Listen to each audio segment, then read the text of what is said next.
let's start. Let's see what is up. Get a bit of a recap and everything. And yeah, we'll see. We'll see what is up. The last week was quite not eventful, I would say, in terms of gaming news and everything. But still, there was something. So, you know, we'll cover that. Alright, let's check my replay then, I guess. Why not? I mean, I already can post it on Twitter, though. But since it's right here, then why not? Alright, let's see. Oh, the Steam replay. Did they actually adjust some stuff here? 1 second. Did they? It feels like I adjusted the... Yeah, I guess they kind of fixed since the last time. Yeah, that's probably how like a lot of people had like some crazy numbers there. I also had like way more than it was supposed to be, I think. Because yeah, 67 seems more realistic, to be honest. It was showing like 100 something, I think, for me. Let me see actually real quick, how much was it? It seems like they already adjusted the algorithm a bit. Maybe I'll get like some different stuff now. One moment. Let me see. Because it was showing like some crazy numbers, and I saw some like other people had like some insane stuff that I don't know if you would even have time to play that much. Let me see. Seems the same. Let me check. Yeah, it was 115 games it was showing actually before. Like amount of new games and stuff was right.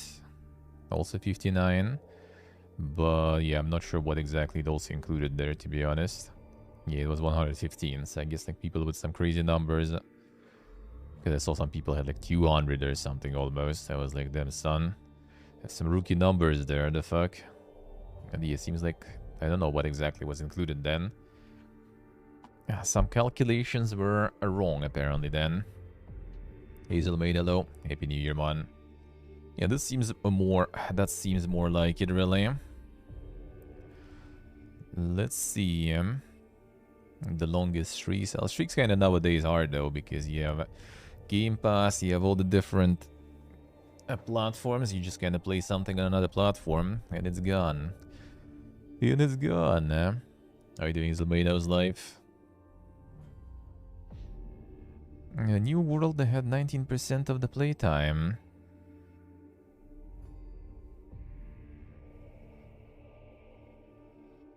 Yes, you say, alright. At the playtime by month, alright. Fallout 76. Yeah, one playtest played. Which one was that? The one there? Oh, yeah. The Arhalas was the same amount as like 76 and stuff. That's quite impressive, I would say.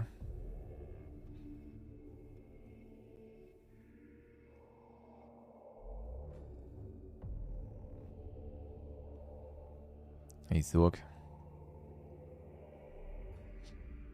Percentage of games you played that were new releases, 76%.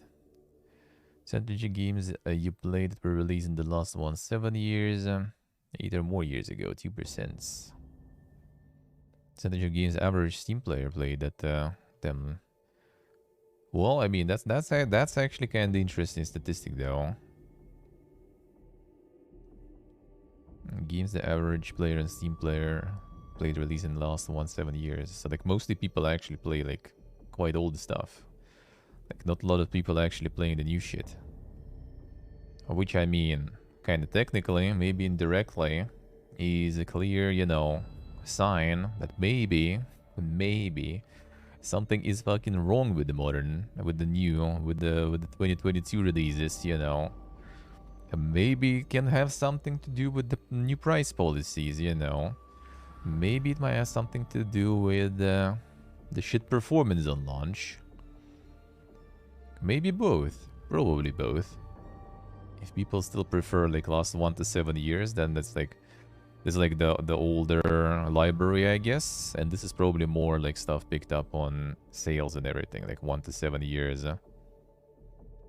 It's to be honest, people just play their usual games like CS and Dota. Well, CS and Dota going here already though, that's the thing. CS, Dota and all that stuff is already going into this rank. And that's probably exactly the case. They don't play them doesn't mean they don't buy them. I mean, could be. That could be, but I don't think it's like huge percentage of people though. At least you'll play it or run it once or something for some time, right? You can abandon it or something, but you at least kind of run it somewhat. I mean, obviously it still should be some like live services and stuff, but I mean, there's also live services and shit like that were new, kind of, right? So yeah, could be that also. Could be that. But it's just like a huge percentage though, that's the thing. When you install it, already says you played it on Steam, I see, alright. And buying, I mean, I don't know. Like, I wouldn't be surprised, right? But like, I don't think a lot of people do that. I did that a couple of times, and the only times I did that is when it was mostly with like some smaller games and when I wanted to like support a game. That was with Loop Hero, I bought it on release, and that was, and I haven't played really. Well, actually I played the demo, I guess. It was with Disco Elysium. That was also the case that I bought and haven't played. Games on sale and not played. That's the case though. That's not sale though. That's the thing. Like, because sale stuff mostly goes already in this category. So like sale I did. Sale I understand. That's normal. Like if you buy something on sale and you don't play it, that's how most of the people operate on Steam, I think. Hey Brenna, hello. That's how people operate on Steam. We're talking about this one, like the last year. Even though, you know, it's also year 2022, so something can be on sale already after like 2 months or something, or a month. I think the Jedi Fallen Order was like on sale already like a month after, not even a month, it was like a few weeks after release, it was already on sale. So, yeah, no. I think it could be also some people getting them on sale. But yeah, I think this is kind of mostly the sale stuff. Which also kind of points towards the situation with... I mean, obviously it's not, you know, the decisive thingy. It's more like one of the factors that kind of points that, you know, people kind of play more of a backlog instead of playing the new stuff. But not super backlog though, because like 8 or more years ago is also like, you know, quite a lot of stuff there. I mean, again, yes, CS Dota is already in this category now, and even some good stuff is in this category at this point already. Some of like the big releases like 8 years ago is already like what, 2015 basically. That ain't even that long. Dude. That's already what was even 2015. Like Dark Souls 2, for example, already was 1 year old at that point. So yeah, it's kinda... It's not even some ancient games in this category.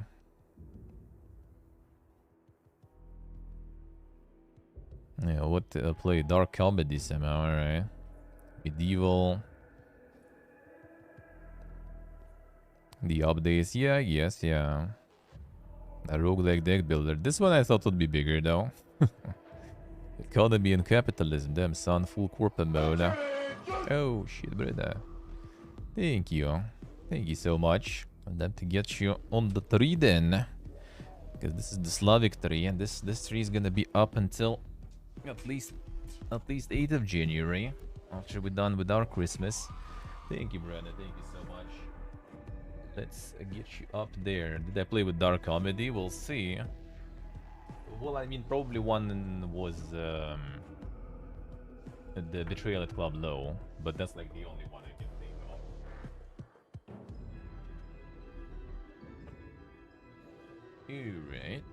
Alright. But yeah, I guess it might be like kind of like a meme tags too, in a way, with Dark Comedy and everything. Alright, let's see. Warhammer 40k. There wasn't even that many, I think. Oh, did I play like Dawn of War actually and everything? in January last year, potentially, maybe, and that could be the case. That could be. Open world survival craft you got there. Damn, so it could be New World. Yeah, I don't have it here, so you maybe played like a bit more of those. Maybe played something else on top of New World that is open world survival craft. Alright, let's get Warhammer its own category. Yeah, they got its own tag for it. They got its own tag. Well, actually, let's try the light below. Will it look actually good? I haven't tried it, I think. I think it works. Alright.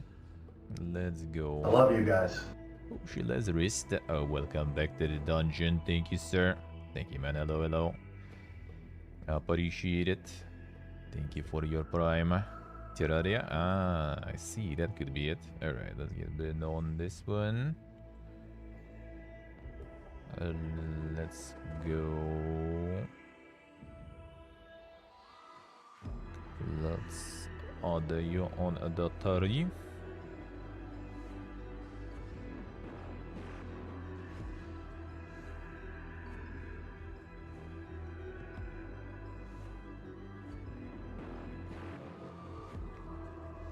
There we go. Now this one. Let's see what you guys say. Alright, there you go. I got you. I got you. Let's get some good free spots. Where do we have a lot of shinies? Shinies. Get there.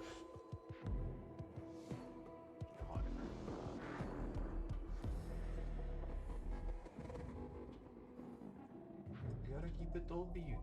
And balanced. There we go. Thank you. Thank you so much. I appreciate it. I got in our archives now. That actually reminds me, one moment. I need to do it. The Warhammer 40k religion, not a game. I mean, sorta, yeah. That's not false. That's not false. That is not false. Alright, where was it? There you are. There we go. Alright. Rocky fans are like cultists, sometimes scary. Could be, could be. Well, I mean, any big fandom, really, you know. That happens, that happens. Hey, Physical, hello. Happy New Year to you too, man. Thank you, thank you. How are you doing? Oh, what are you doing? Got the jar of pickles in the fridge. Don't cool me then. And some dank holiday celebrations that I say.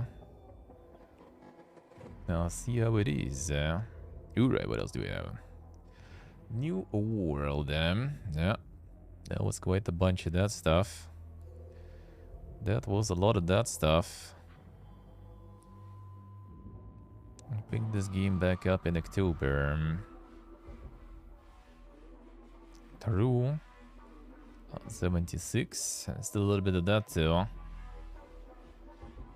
Nice physical, nice. Sounds good, man. Sounds good. Yeah, I'm doing alrighty, doing alrighty. We chillin', we chillin'. We chillin'. Yeah, and here is Archelaus. Alright. That was quite a lot of Archelaus there. Still doesn't show the total playtime though. And also Pathfinder should have more. Pathfinder should be bigger than Archelaus. And maybe even than 70. Well, not sure actually about it though, but yeah, totally should be bigger than Archelaus. Pathfinder was huge. And King's Bounty Cross Worlds. I'll play quite a bit this one too. This one I did play quite a bit. That was nice. And there was some good stuff, man. The playtime per month, you can say. Oh, I see. And that's where the Archelaus was kicking in. Made in January already? I guess, yeah, I guess it... That started in January already? Alright. Interesting. But I got there started later. Yeah, a bunch of boomer stuff. Disciples. Yeah, okay, so I played Dawn of War in January, alright. That makes sense. Disciples, some more Disciples. Also Heroes all the time, which is on GOG, so it didn't make it here either. Because Heroes actually technically could maybe potentially make the list. If they would be taken into account.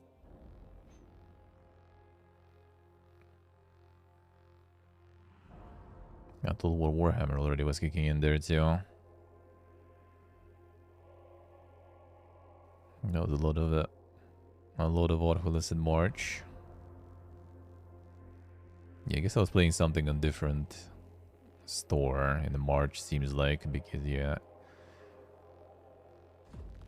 a lot of stuff missing compared to other months. Slay the Spire, Star Dynasty. Oh yeah, that was my my stream anniversary. That's why I was Slay the Spire. Oh yeah, that's where the Dune arrived. Oh, Dune also had 8% of... Dune almost made it on the list also. Nice. Yeah, Dune was good stuff. I'll return after some more updates. Yeah, really good stuff, man. I can't wait for them to make a campaign or something. That would be super good. Yeah, it would be super good. Some Giga variety this month. Alright, 7 more. Tropicus, I lost... Garner, Cruelty Squad. Oh yeah, the way to think. Capital, Dork, Romantic. Narcolis was finishing, I guess. Alright. Yeah, more Dune. Oh, Songs of Conquest here was out in May. That was a bunch. There was a bunch of that. Oh yeah, and then King's Bounty already started, I guess, at the end of May. Dune. Alright. Yeah, Songs of Conquest, King's Bounty. That's what the demos kicked in. That's the Steam Fest thingy. A lot of demos. Old World, yeah, Old World also played decent amount. More King's Bounty. Some more demos and other stuff. More Old World.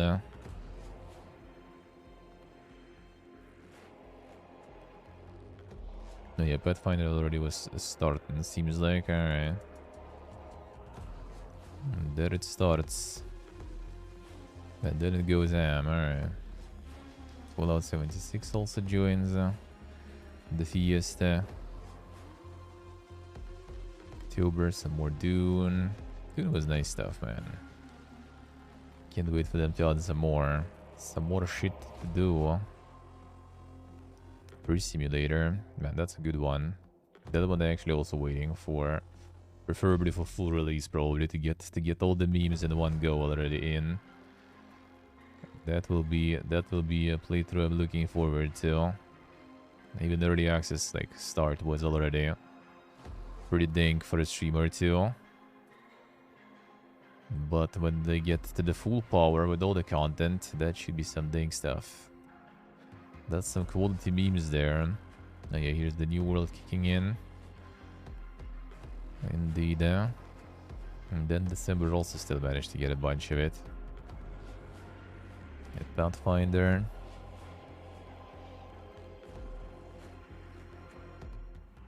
Interesting. A daily streak at 79. September until December. Hey, I guess that actually surprised there is that long of a streak. Oh, okay, that's probably because like basically it's like when I started most likely like Fallout 76, and this is where I kind of like the December 13th is basically when I dropped the New World, I guess, sorta. So like, while I had some live service games and stuff that you need to like log in every day, that's where the streak was going. Outside of that, streak is gone. Outside of that, streak is gone. Games played this year. Some don't have a picture. No, I think it's the stuff probably that is not available. That you can't buy anymore and everything. Kick. Most likely. Oh, Blood West I need to play next chapter. The next chapter is out. I'm gonna play that. Colors actually a bit.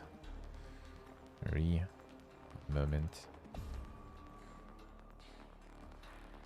Can I move them this way a bit? Better. This way, gonna catch them all. So what did we play? What was good stuff? Well, I mean, New World obviously, 76. Still kind of even playing. New World, I would be down completely to play more. And just that the people already slowly stopped playing, and it just kind of like, well, shit. The hype is dying, so I guess we take a break. And it's like even like a month didn't pass since we played last time, and you already kind of feel nostalgic for like the November basically, because that was good shit, man. There was some good shit.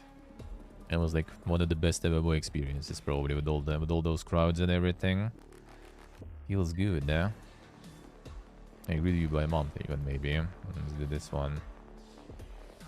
Let's do it this way. Yeah, Chivalry 2 indeed. Steven played this. I mean, Steven played even more than me. Even when I already did, she still played, so... At least on the pony, basically. Alright, Genio was Archelaus, Disciples. Disciples I'm gonna do a little bit. I'm gonna do probably like some one campaign or something. It might be my evening streams though, we'll see. I might start, well, not next week, but week after next. Next week is gonna be, as I said, like a lot of day offs and stuff. We have holidays here just starting, so... Gonna be a bunch of day offs tomorrow and day after tomorrow. And then Saturday, so next week I'm just gonna kinda... still roll probably. With what I have going, and then I'm gonna do Pig Disciples too. Gonna probably like start the campaign for a stream or two on my main, and then I'm gonna just do it on like the evening streams probably, because I already played Disciples like last year in January a lot, well, in February too, so it was quite a bit of it. Dawn of War, good shit, Recipe for Disaster, that was the first Look Friday one, that was nice. That one was really good. And Bonfire 2 was kind of like, not too bad, but kinda. It's first Look Friday material too. Oh, true, actually. That explains the dip in March. Yeah, that's where Lost Ark was, actually. So on top of all these games, there was also Lost Ark going. But it was, yeah, it was region locked, so I couldn't play it on this account, so... It was in a different one, that's why it's not in the stats, thankfully. Otherwise, I would be a complete MMO degen with all the games in my top. And more Archelaus, still more Warhammer, good shit. More Disciples, Blood West. Blood West was really nice. They got new chapter, I'm gonna play that one too. The whole new chapter, I like how they did the early access. It's basically kind of like they already got the stuff going that is, you know, playable and everything. And now they just like adding chapters that are completely pretty much independent campaigns in the game, sort of, so you don't feel like, you know, you're missing something out if you play something now, because those chapters that are already out, they're probably kind of not gonna be really changing, unless maybe some like minor differences, maybe some weapons here and there being added or something, but other than that, it's gonna be the same. So you kind of finish the chapter and it's gone. And it's gone. So that's good. There's not a chapter already, fully independent, just can play it. Before we leave was nice. The management one, that was good, huh? More Archelaus, Star Dynasties. That one was good. Like, there was like a lot of 4x space stuff that I played. That kinda got me a bit burnt out on those. Made the Spire Return to Noctis was alrighty. Like one of those like side Souls-likes, sorta. Wasn't bad. Cruelty Squad was really dang shit. In a good way.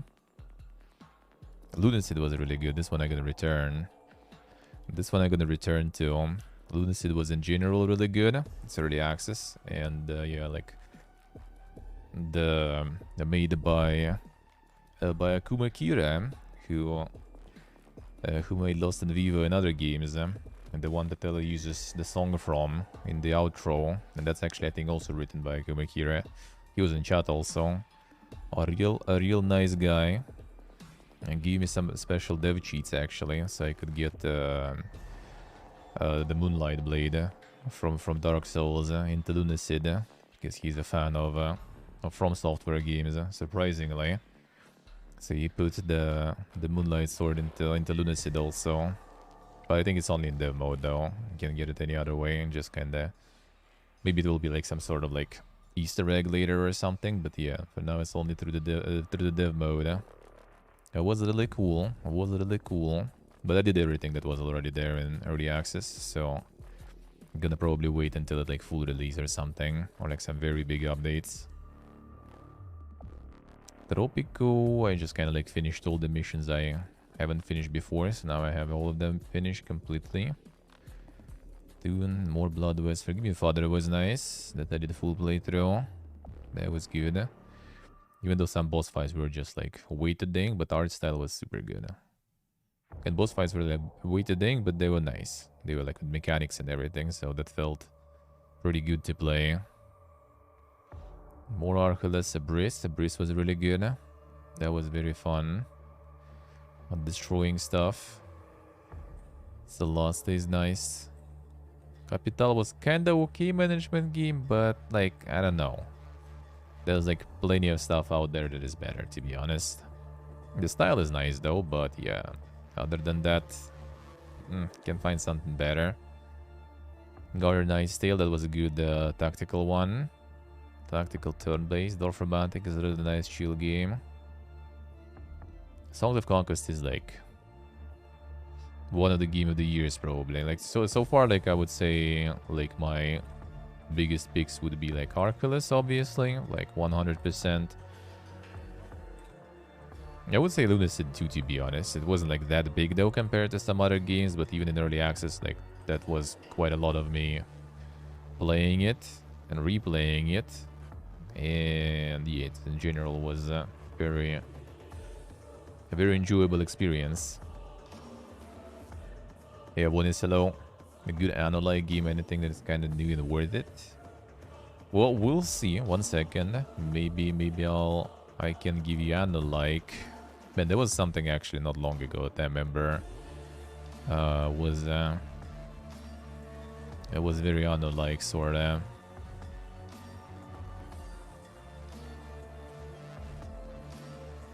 Thank you, Awareness. Thank you. Happy New Year to you too. Thank you and Happy New Year to you too. Thank you, sir. Yeah, Dune. That's also one of the highlights. Like Dune, I returned to Dune like multiple times during this year, and I will return more. Like that game is like, and there's no campaign or something even. It just feels good to return and to play. And you get in the flow so easily in this game. I don't know. It's just like you start playing and time just disappears. It's like Hero has that. Heroes have that stuff for me. And Dune has that for me for sure. What else? Songs of Conquest, another highlight of the year for sure. That was insane. That was really good, kind of Heroes-ish vibe. Not exactly though, enough to be somewhat unique. But still, giving the vibe. Dude, man, damn son. That was something. Cantata was an interesting game. As first look Friday stuff, it's kind of a little, not quite 5-head. And interesting looking stylistically. Terraformers I actually still have installed. I still want to find some time to play some more. Probably maybe on some evening streams or something. That was good shit. Damn, soak feels bad, man. Feels bad. More Songs of Conquest. And then this was a prologue. That was kind of promising one. We'll see. Into them. Hello, sir. Been a year indeed. How we doing, man? How's it going? Yeah, the Pegasus expedition was another space one. That was another space for expedition thingy.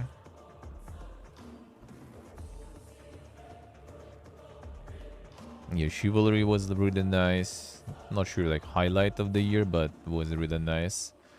Old World was good shit. That could be kind of close to highlight for me, I guess. Even though it's not exactly like this year out, obviously, or last year. But still, it was a real good. Tales of Bestoon was already, well, story-wise and everything was already, like, gameplay-wise was kind of like, but it was also pretty short and everything, so I finished it. Yeah, the sub-money is still up, yeah, sub-money is still, and it's still there. Still in the Mr. Business's pocket.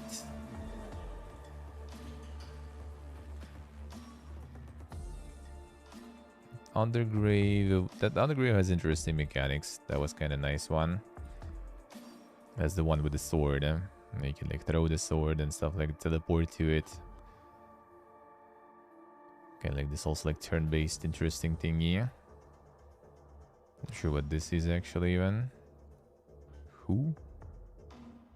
Start this game in 2022. Huh? One session. Who? Review in library. Oh, it was the Alpha Mission and Company of Heroes. I see. All right. Yeah, that's nice. That was nice. That was nice. Now, before it all fucked me with the recap. Now, yeah, seems like it.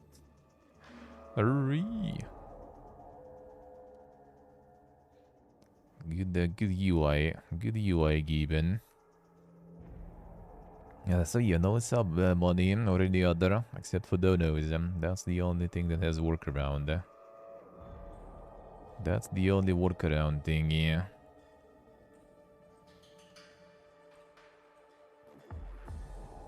And that was the one.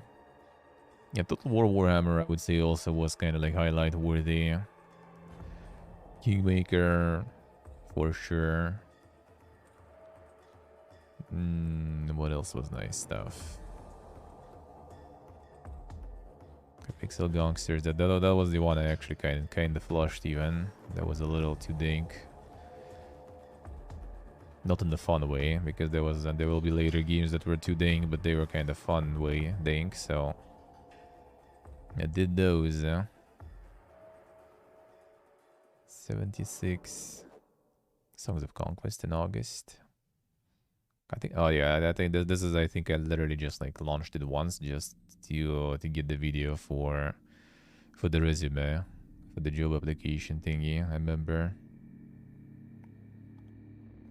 76 started in September. All right, yeah, that's where the streak started, September to December. It was 76 into New World. Yeah, sleeping all this time into that, so you get some celebrations going though. Give 1 second, let's do the way the dink part of the soundtrack. Skip that.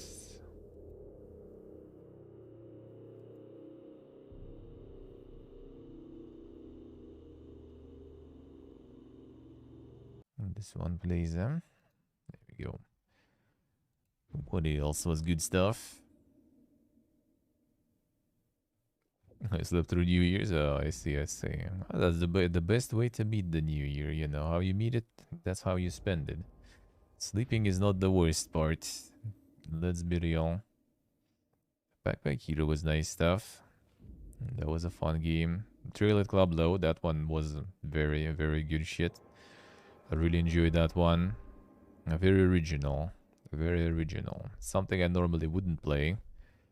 But I did, and I enjoyed it. That was nice. That even kind of could be like one of the highlights. It's kind of small though, so it doesn't really take that much space in your memory, but it was worthy. Yeah, the dice one, The Wandering Village was also really nice. Dome Keeper, also real good. I didn't really like give it that much time though, sadly. but it was still good. I might give some more. They're adding some new content to it, and everything is like early access still, so I could. Definitely not fried chicken. Is it already out? But I don't want to like go check the page and stuff. Unless I can do this way. Yeah, that works. Alright, good. Middle mouse button power. Alright, 18th of January it'll be out on Steam. We'll see. I could even like revisit it a bit. And it's gonna be out in early access still also. Oof. Alright, well, we'll see. That was interesting one. That one you could get like the what's the name? Like the playtest, whatever, alpha version access on like Sola Store or something. And this is gonna be already like the Steam early access stuff. Wasn't that dank as you expected? Well, I mean, it was still kind of, you know, just the demo stuff. So hopefully, maybe it will be better. They sure have potential for it. Yeah, hopefully.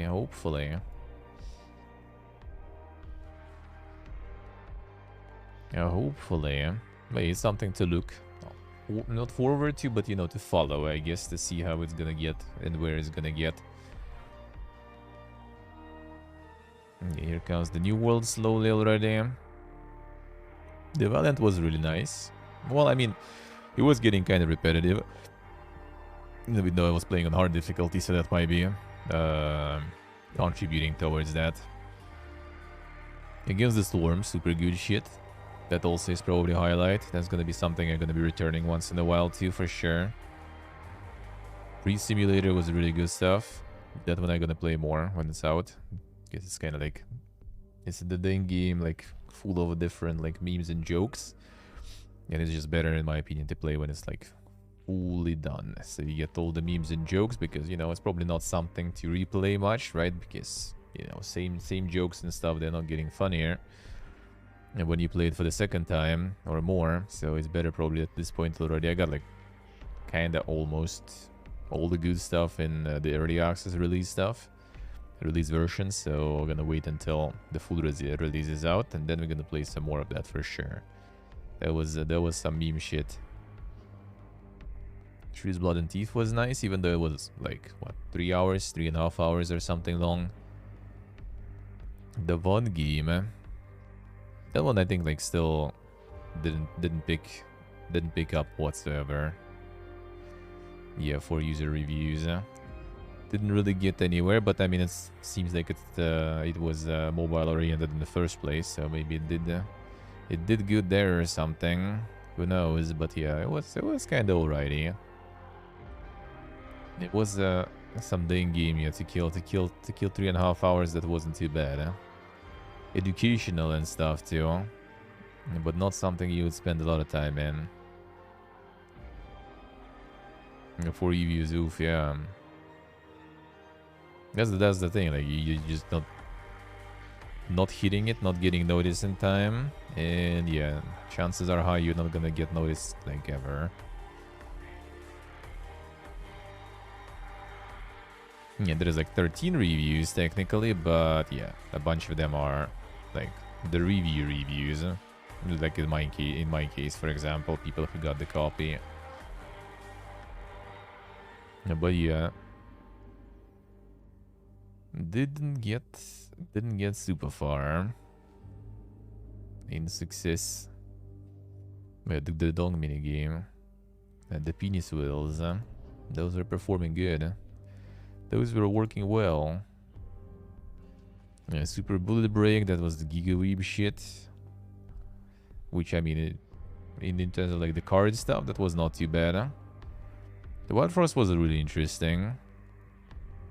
That one was really interesting. Q1 2023.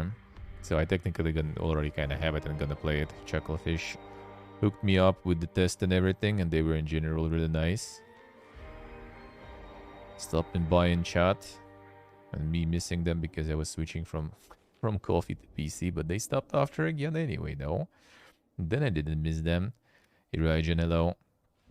And they might hook me up with some of the other games too. Potentially, so that's really nice. That's real nice. Some more of their upcoming stuff. Probably already is there. Right? Let me see.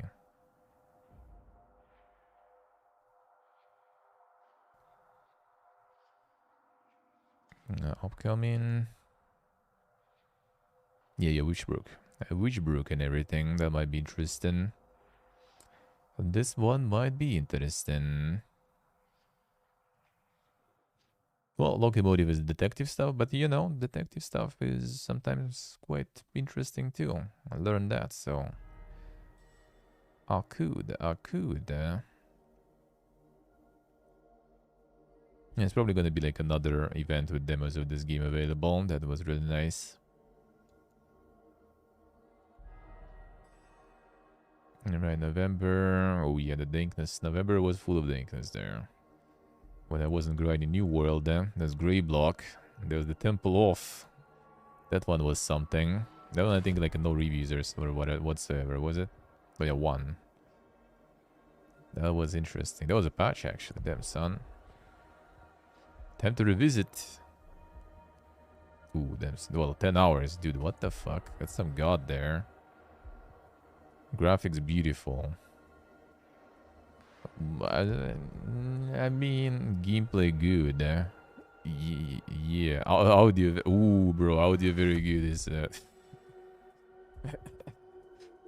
I would say it's eargasm, but it's like when you eargasm without consent. You know, let's put it that way. That's a bit different thing. PC requirements, fast, difficult. Oof. Grind only if you care about leaderboards ranks. What? Which? Story, some lore. Game time average price. Where's the price? Bugs, minor bugs. Bro, the game was like complete garbo. 8 out of 10, dude. It's this one. Let's see, alright. Fantastic game, 10 out of 10. Did you even try the game before you flushed it into Steam? Decent game, very early in development. Felt more suitable for VR game. Yeah, it is like clearly VR game. Will do much better there on VR, bro. You're probably gonna have like seizures and some other issues playing this in the VR. These essays and Steam reviews. Some essays and Steam reviews are good though. I kind of like that. I forgot that dude. That does like some super detailed reviews. That's not a bad thing, but like this is like could probably just launch the game to run for 10 hours and just you know, made this, even though they didn't get the key for free. Actually, doesn't seem like it, at least. So did someone actually buy it and enjoy it that much? I don't know, because the game was like very interesting state, let's put it that way. There's a VOD, there's a YouTube VOD also I got, and that was an experience, man. That was an experience. I'm not sure.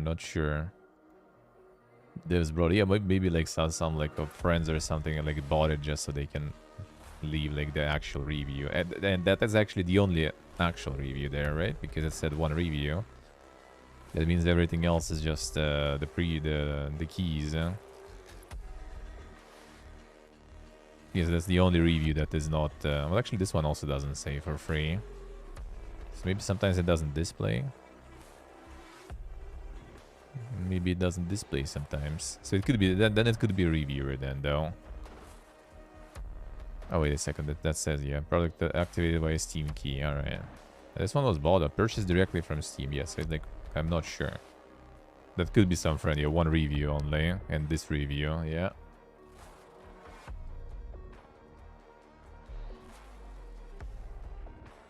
No, I see the dev, alright.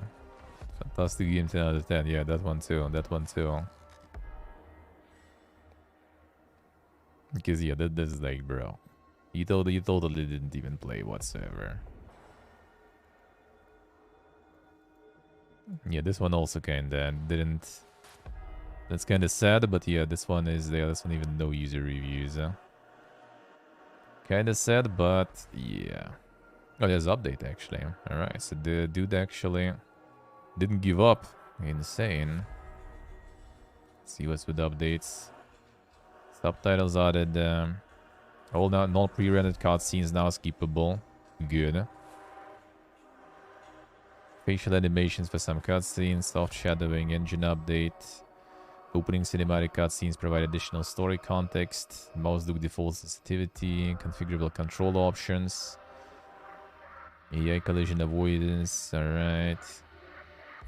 Ability to soft glitch through some glass doors has been resolved. Endgame challenge case that exposed potential crash scenario. Issues with audio levels not responding to slider adjustments. Yeah, that was a problem there. And the hotfix even too. Alright. Well, I mean, he's trying. That's good.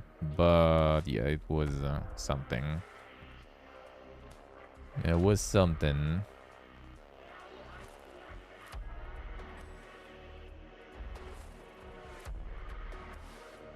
Browse all 4 reviews. Well, I mean, I'm already browsing all 4 reviews, dude. Basically, yeah.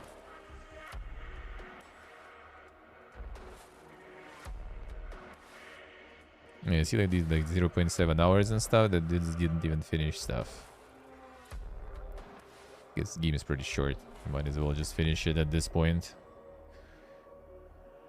But yeah, that was made by one guy. His spare time over 6 years. And it's sad because that was a waste of 6 years, dude, and the spare time, sadly.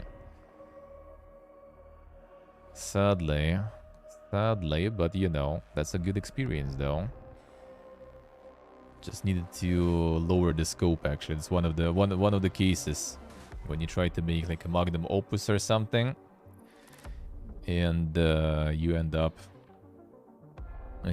with something that is like too big for you to handle. So it becomes half-arsed because there's like a little bit of everything in this game. And some stuff, even like the PC browsing and finding stuff on PCs was actually kind of cool. That was nice concept. The game actually had some good things going, but yeah, tried to do so much into this game, and the end product was yeah, not that good, huh?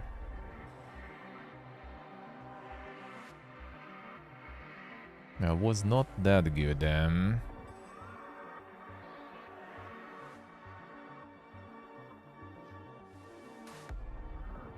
If only there would be more stuff, more. Well, either like the game would be bigger, with better usage of all those mechanics, or rather just like cull some of the mechanics, make it a little bit more.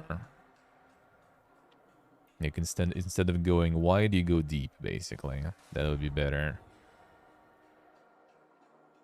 So 1 or 2 was good stuff. That one got good reviews and stuff too, right? I think. Yeah, mostly positive. Kind of towards very positive. That's nice. That was a good one. Might return to that one too. Yeah, Sun Reborn is actually quite an interesting concept there, dude. And that's the port of the old game from Xbox. And it was actually pretty good, huh? The multiplayer and everything. Kind of like Let It Die, but, you know, different. And some interesting mechanics and ideas there going. Good stuff, good stuff. Glad to see it still going there. Here comes the Fallout. The Zombie Cure Lab.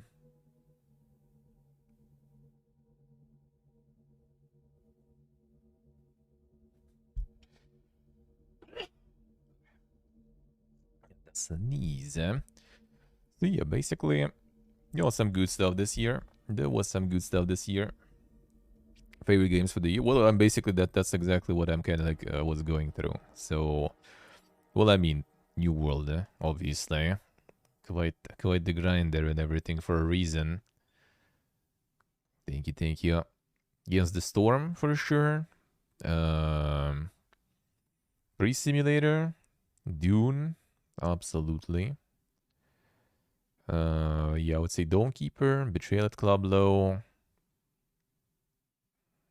Songs of Conquest, 100%. That was really good stuff. Chivalry was nice. Old World was nice. Well, King's Bounties, obviously, it's like more of the boomer return stuff, so not gonna count, but it's good shit. And Forgive Me Father was good too. I mean, not like super favorite, but good. Archelaus, like absolutely, probably the best even of the year. Blood West was nice. 1 second, next playlist. There we go. Blood West was really good. Cruelty Squad was dank, but good. Lunacid, amazing. Amazing. Yeah, pretty much. That's pretty much it, I guess. So yeah, kind of like a few games per month that were quite good, even though a lot of them were not from this year, really, I guess. Well, actually, yeah, like New World from last year. Against the Storm, new stuff and good. Pre-Simulator, new and good. Dune, new and good. Stonekeeper Betrayal Club, low, new stuff also. Songs of Conquest, well, I mean, new as in like last year released. Chivalry, I guess technically kind of not exactly last year, was it? I guess, or was it last year actually? Still kind of, yeah, Old World was older though. I see in the Dever, that's for a lot of people, I feel like. Yeah, again, Song of Conquest. Forgive Me Father was this year. And, well, Archelaus was this year too. Blood West. First played in 2022, actually. Yes, it is also this year. Oh, yeah, it actually like has this thing, yeah, of course. And Lunacid also this year. So pretty much like, yeah, everything I enjoyed was almost everything was new shit. That's good. That means year was actually quite decent, I would say. And there was something almost every month that was very nice and fun to play. Alright, and that's already the final part. And that's the final part. The people sharing. You can share. You can check someone. Don't check soccer someone. You're probably gonna see something interesting there.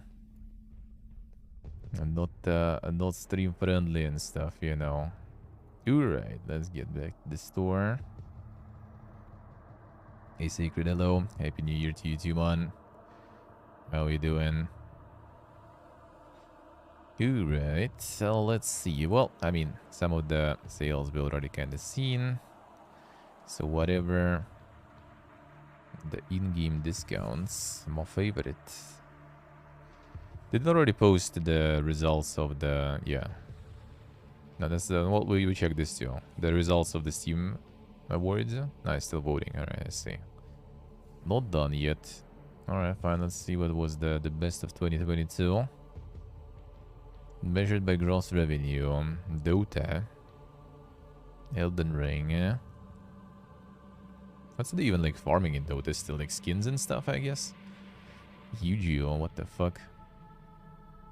PUBG, CS, Apex, like everything free to play pretty much is like the best profits, and then poof, Elden Ring, alright. Ready or not, FIFA.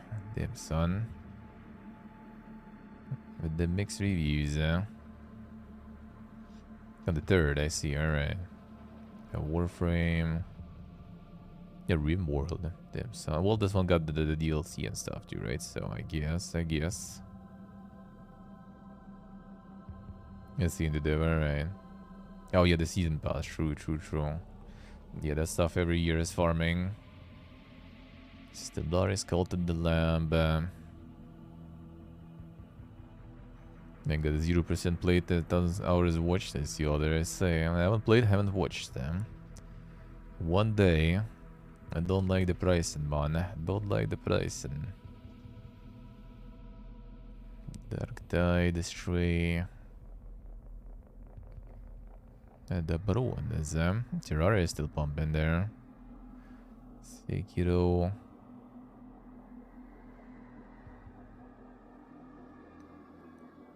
New World also went even there, nice. Like, share with friends, dude. It's not even your stats anyway. New releases. Top new releases measured by gross revenue. Alright. Dark Tide. I mean, it could be region maybe. Hard to say. Oh, if it doesn't show, then they're just not available here. Like Lost Ark for sure not available. Probably Monster Hunter and Call of Duty too. Probably. That was anticipated game? I mean, I don't even know, to be honest. Not even sure what exactly is the most anticipated. There was something I mentioned before that I'm kind of like looking forward to, but I don't even remember what was that. Then it's kind of like rolling with the flow. Don't think anything is like super anticipated even, to be honest.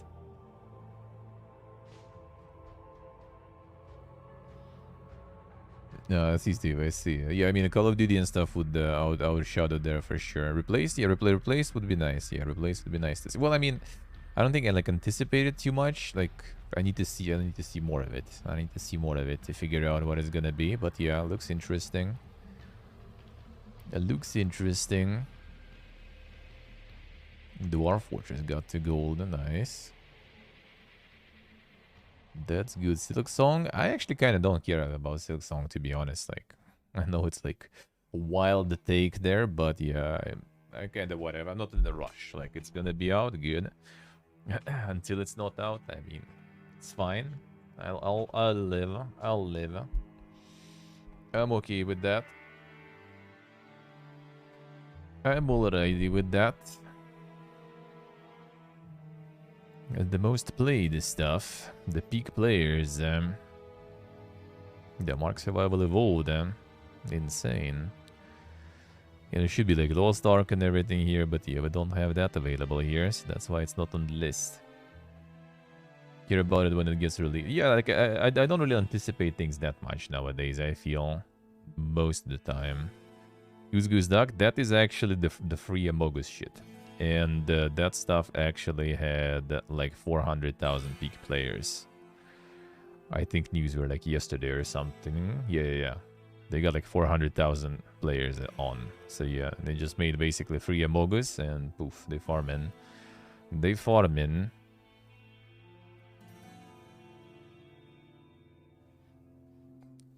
Path of Exile, 130,000 peak players, alright.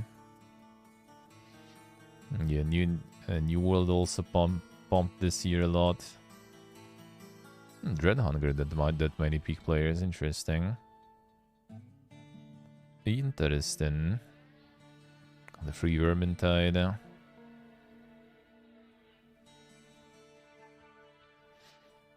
Amogus isn't free? Nope. Well, it was given away for free, I think, on Epic or something, wasn't it? I don't remember. But yeah, mobile one. The mobile one. Hey, Zebra. Yeah, more sus likes, yeah. Over 30 or 40,000 peak players. Oof, wait a second. I guess 2042 wasn't on Steam for the stats and stuff. Thought it was, huh? Yeah, Dark and Darker even managed to farm. Insane. I actually wonder, is it available for us even?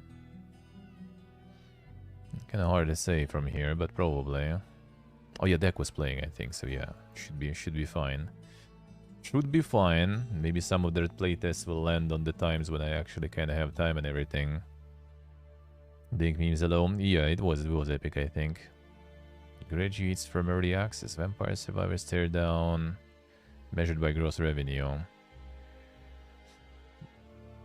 Mountain Blade Raft. Potioncraft. Potioncraft Farm, dude. Holy shit. It's also free on, well, free. On Game Pass and stuff. February. That might be fine. That might be fine. If I'm not playing Dark and Darker IRL, then I might. One hidden. Who? Ah, I can't see who. Whatever. And the house body, yeah. Mortal Online. The fuck? That one went ham too. Alright. Carlo Tycoon actually succeeded too. That one was alrighty. That one was alrighty.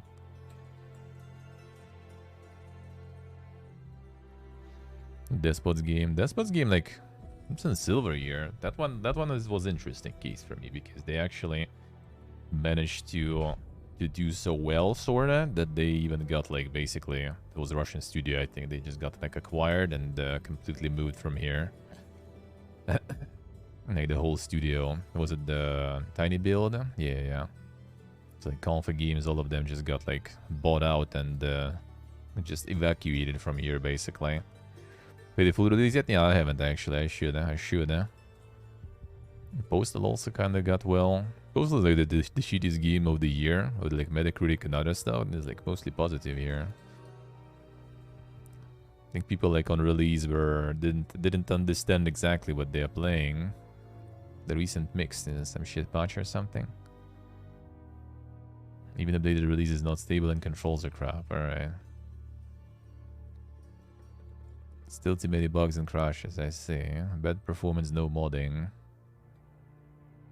Just bad Postal too.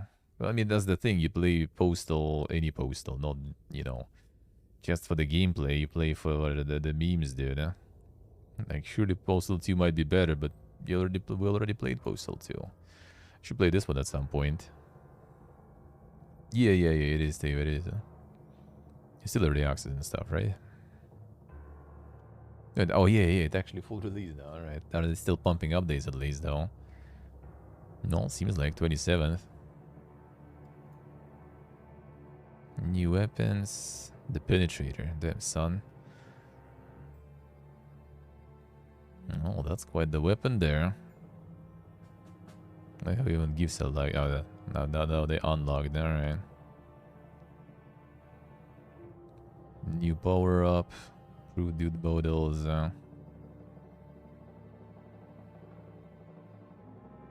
So they still be working on it. Maybe Velocity, hello.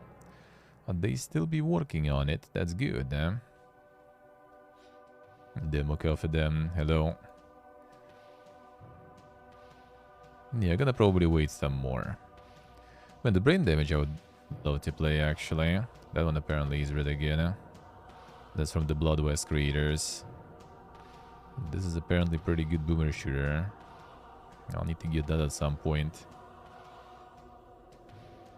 Sorry to hear that, yeah. Sorry for your loss. Best of VR. What's even best in VR? Oh, it doesn't even show anything. Nice. Daily active players on Steam Deck. Cult of the Lamb, Elden Ring. Hades, Vampire Survivors, Stray. Aperture Desk Job. Brotato, Stardew, Terraria. RimWorld.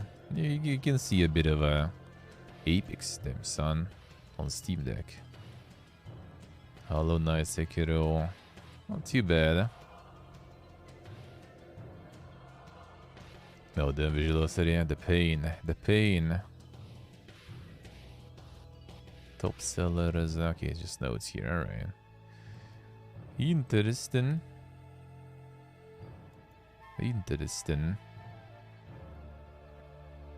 I see, so alright. The power of Steam Deck there.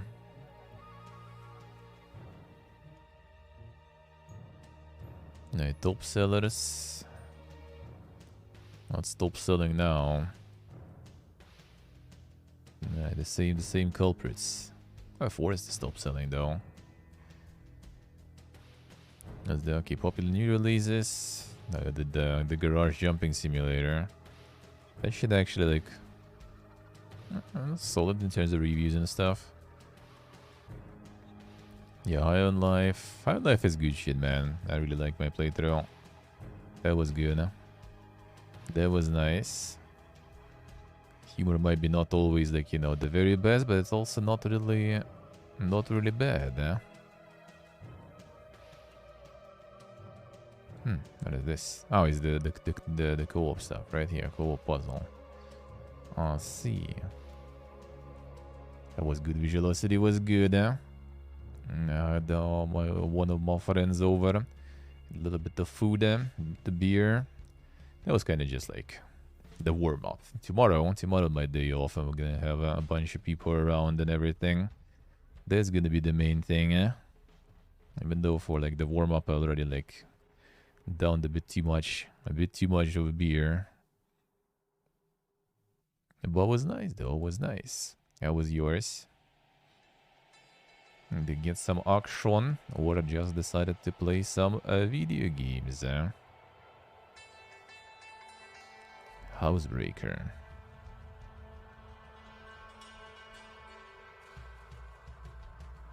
Breakout, cookie cutter. Alright, there's some stuff. What is this? Yeah, love turns to rage and chainsaws in cookie cutter. Technopop punk 2D hand-drawn Metroidvania. Set to the backdrop of a bleak and beautiful dying world, and become Sherry Rage-driven android. And a quest to rescue your beloved creator, Dr. Shinji Fallon, from the clutches of a deranged mastermind. That looks kind of nice. That looks interesting. Can't say about the gameplay yet, but at least, you know, artistically that looks pretty good. Not sure about these transitions between scenes though.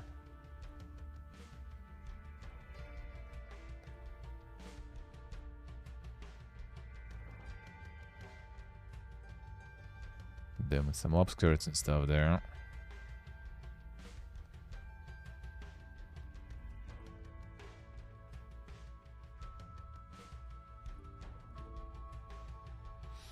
Yeah, this looks interesting. It looks cool. Kind of depends how it plays, but looks nice. Visually pleasing. Was that Ketchum, yeah. Looks visually pleasing. Cozy pizza and TV shows, that's nice, that's nice. Sounds good, huh? Hey Turbalistelo. Gonna cook yourself? Do it, do it. That's nice to do, man. That's nice to do. Yeah, cooking can be quite a good and relaxing experience. You can put some streams on the phone or something, or tablet, you know, and just go cook something. It's nice. The meditative experience. Sprawl. That sounds familiar. Hardcore retro FPS. And another one.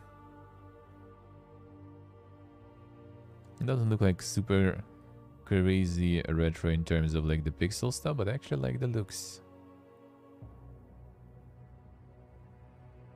It's kind of like more like Quake 2 maybe, with like a filter or something on top.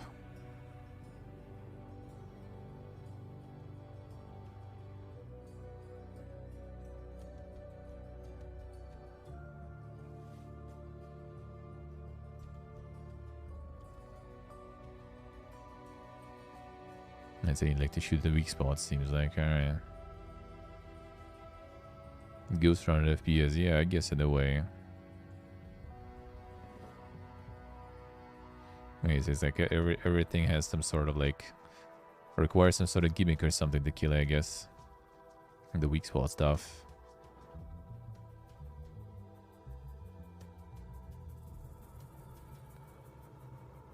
Just like blur or something, making it like when it's like too fast of a movement, it just looks a bit weird sometimes, like motion blur or something.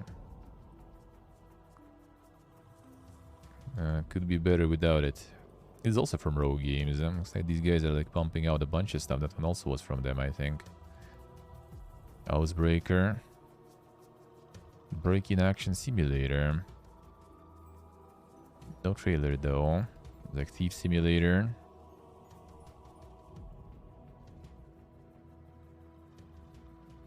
There's a demo actually, alright. Release date, play demo. Alright, sure. That's where you learn the release date when you finish the demo.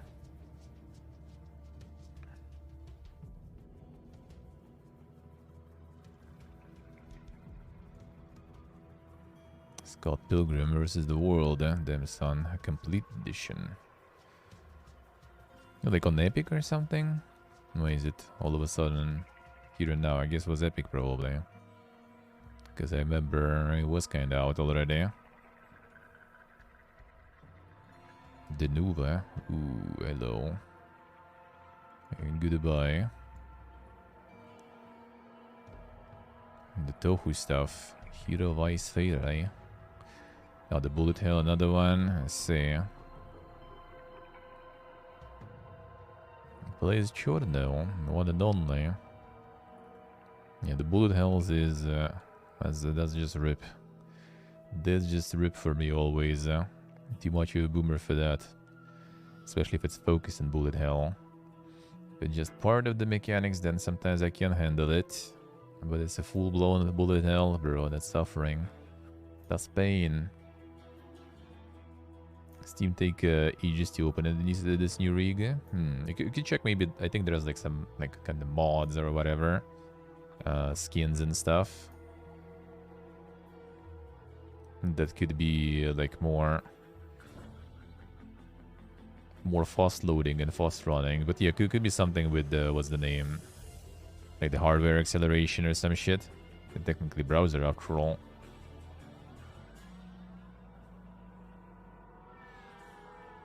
Oh yeah. Oh wait, that wasn't. Wait, that one brought by Ubisoft. Really? Oh yeah, it is. Yeah, okay, I see. All right, so yeah. Well, it wasn't Epic then, and on the Uplay Pro over there. I see how it is.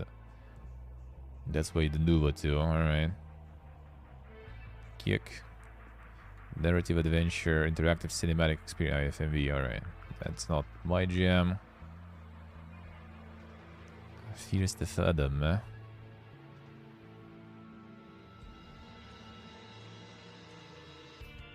Psychological horror, alright. Lifeless Moon. I remember that logo though.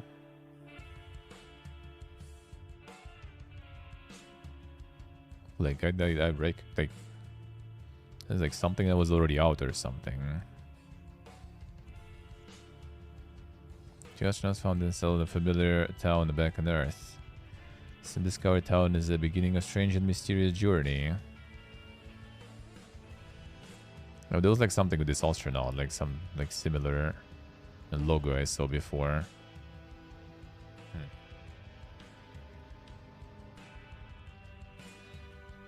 And some ding stuff.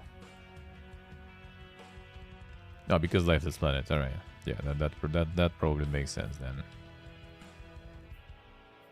All right, yeah. I'll see then. I'll see. Interesting. The astronaut was looking familiar. Path of the Midnight Sun. Some super JRPGs now.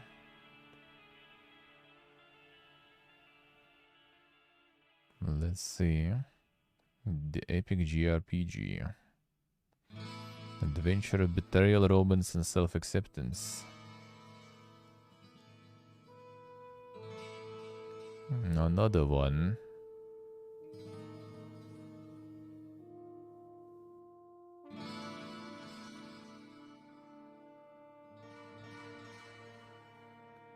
This kind of JRPG, alright. I'll see.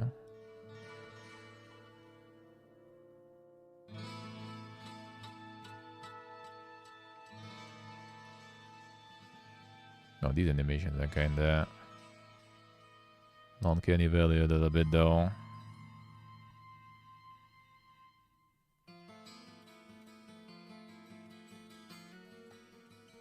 A little bit. 10th of January, alright. Includes tags you filtered out visual novel. Yeah, they gotta put a lot of accent on characters. I guess that's where the romance and everything comes in. I'll see. We're even showing it then. Look at this visual novel and stuff. The Arklands, yeah? Boston Village, yeah? Interesting. This RPG-inspired city builder.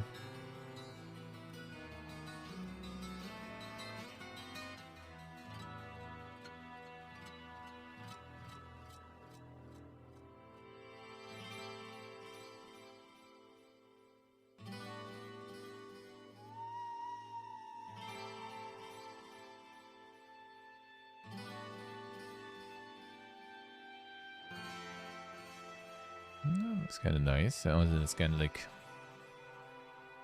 the city builder with some sort of like the tower defense, whatever. The horde defense stuff. With direct control over some of the characters at least. Okay, yeah, I see. Yeah, that's pretty nice. Yeah, then you have the character you directly control. Alright. That might be alright, yeah, that might be interesting. Could be, could be. City of Plague, yeah. The zombie survival. I think we saw this one before. Familiar. Sounds familiar. Right, loading forever there.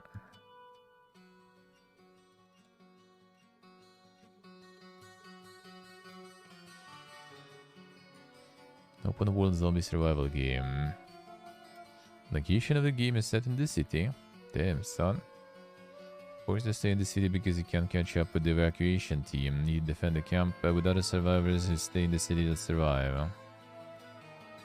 Simplified Chinese, alright, so that was probably translated that way, alright.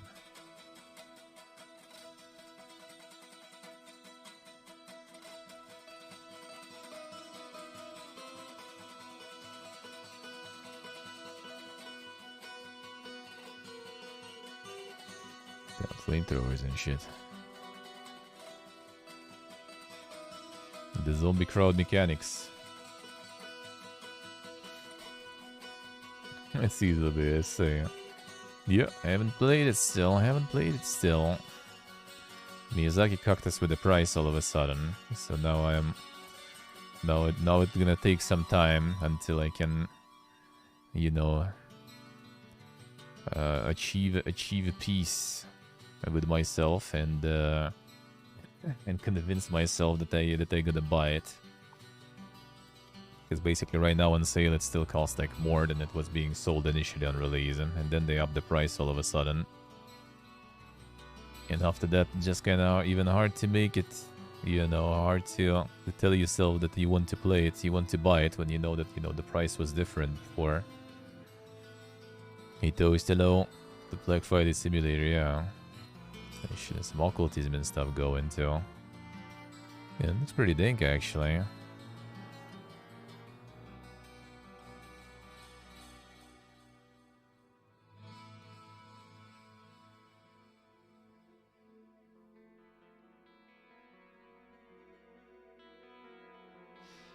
And the game called then?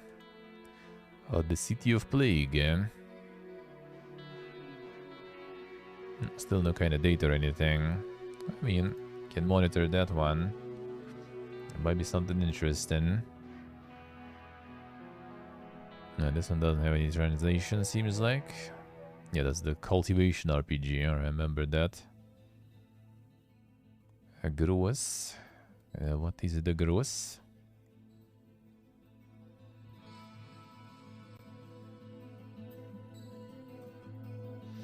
Unique twist in the classic tower defense genre. Building formidable defenses, you will jump into the fray to take the enemies head on. I don't think it's that unique though. I mean, the orcs must die basically. You should collect as much cash as possible, upgrade the defenses, stay ahead of the game. 11 January, alright. I mean, this is nice though. But yeah, not exactly the unique twist. Not that unique, I guess, at least.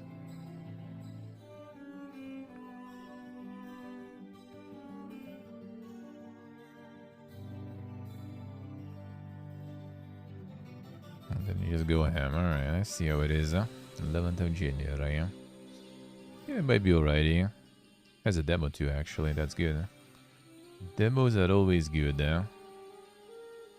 The Radiance. Welcome to the TPP simulator. TPP? Who? But insane nuclear power plant and in with you, in which I guess you have to decide how to prevent a meltdown. You deal with the leak or handle an unruly school trip. Catch radioactive rats or isolate radioactive objects. World has gone crazy and it's time to do something about it. That sounds like Google Translate to me there.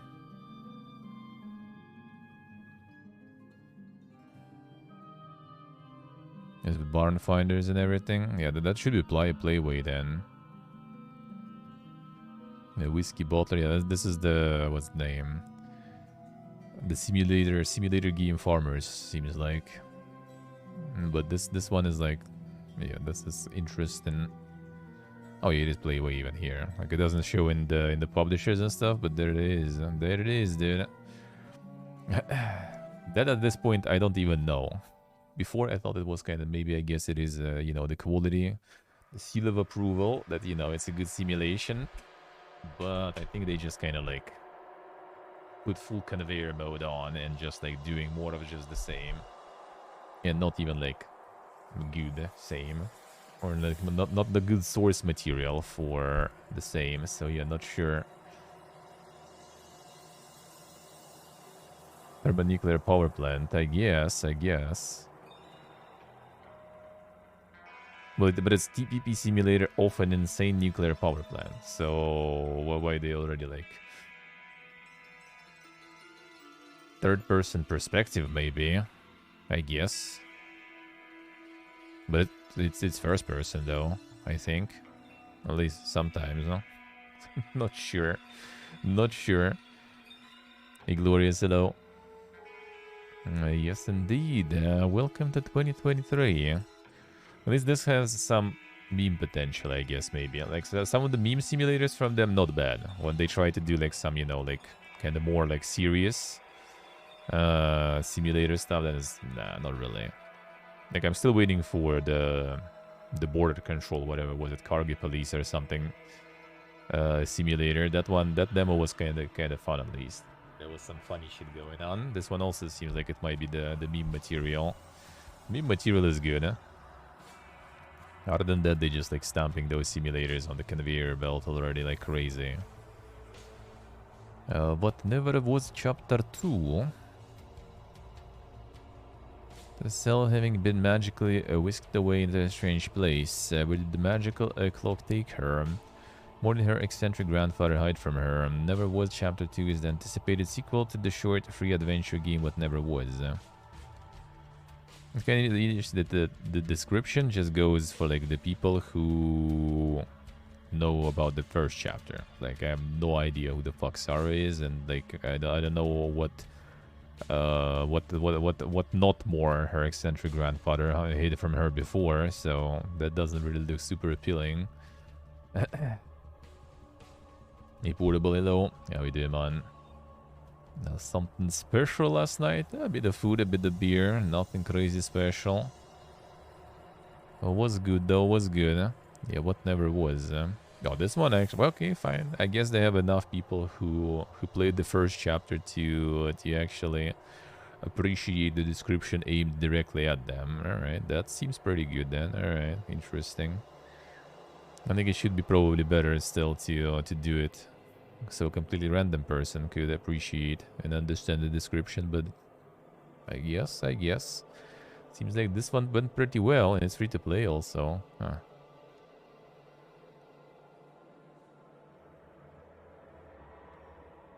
$30 to 45 minutes of playtime. Alright, so it's like a very small one. Interesting. Now chapter 2 after... That was January 2019, so... on for 4 years, and chapter 2. But I mean, it's free, so I'm actually not sure if this one will be free. Interesting. Children of the Silent Town. I remember this one.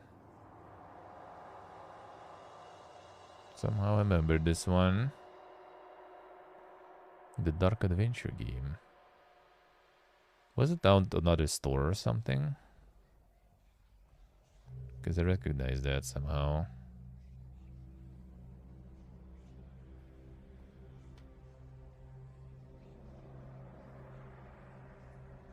Maybe it was a demo or something. Yeah, I think even like saw was lyrics playthrough or something like long ago already. like long ago.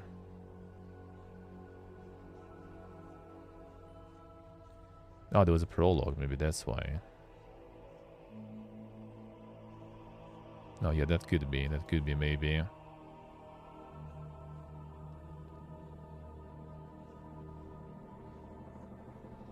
That could be. Alright, let's see any insane hidden gems there. The garage jumping simulator, damn son. Classic. Kafka Silly Games did. You already know from the publisher name that that is the meme fiesta there, did.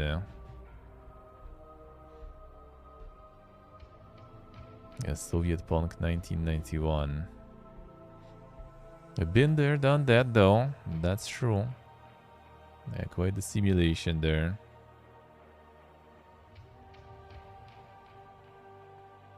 .3D graphics on Unreal Engine 5 with ray tracing and nanite technology. Damn son. Insane.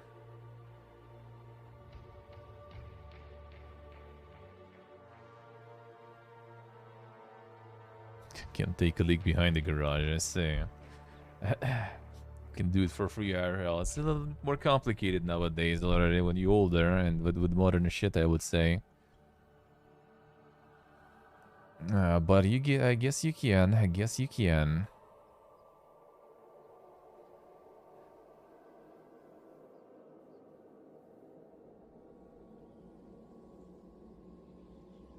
Post-Soviet art house. The best horror 2022. Yeah, that's the full-blown meme shit. Alright. See, the price is also like nothing, so that's alrighty. Remnant 2 coming soon. Yeah, they're also removing a bunch of them. Well, they usually don't really touch them until, you know, there is some need for the land there or something. Then yeah, then they're gonna ask you.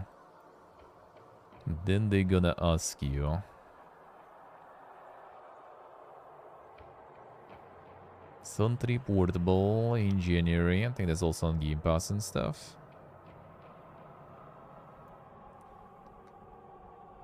Depersonalization. Didn't we? Yeah, we saw this one. Yeah, I remember the insane description there. Run dice, Cthulhu, bad end, multi-branch, different worlds. Something for you, Krabba, I feel. And for some reason reminded me the game you were like trying to make me play. Like I forgot the name of that one. For some reason it reminded me. Maybe I'm wrong though. Let's see, so okay, see. Yeah, I guess it's just like from like the style of things. Gameplay wise it's different. But it looked interesting though. This one looks interesting. And also the Chinese devs, so it most likely gonna be interesting in terms of a game design and stuff. Even though price is not like particularly very Chinese of them. It has some cards and stuff, so. See, do I see? Cygnus Enterprises. Derelict outpost in a faraway planet. Rebuild your base, manage your employees, and help it thrive. Battle fetus creatures and gather resources in the lush alien environment. Like the Corpus simulator. The Space Corp.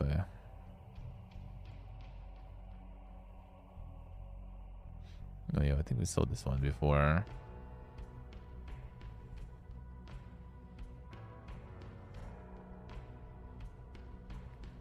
So this is the, what was the name? The Rift Breaker or whatever, right? Kinda seems like I could take on that in a way.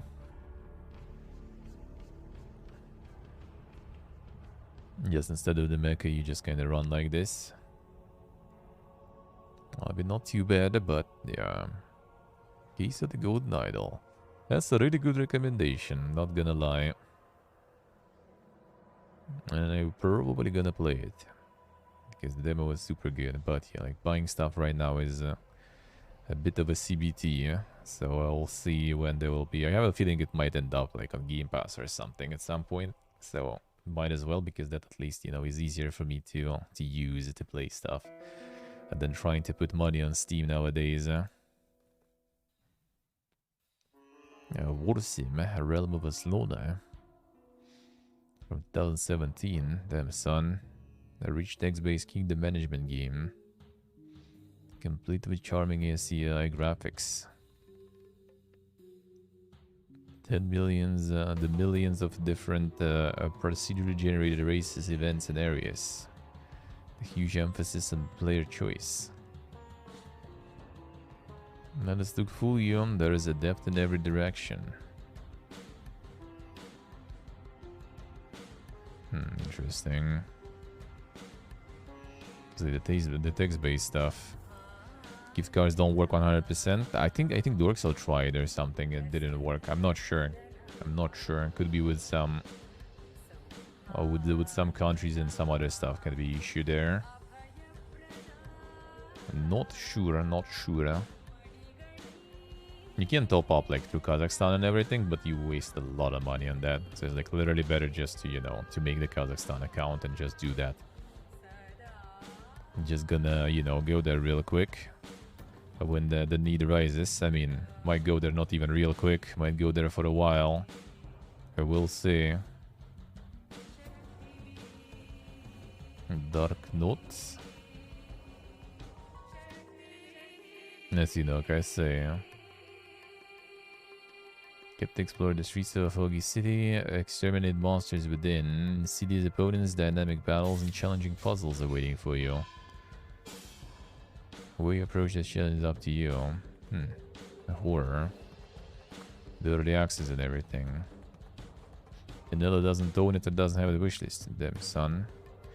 That's some low-key horror there then. Actually, it seems like online PvP, online co-op, so I guess that's that kind, alright. A Dark Knot.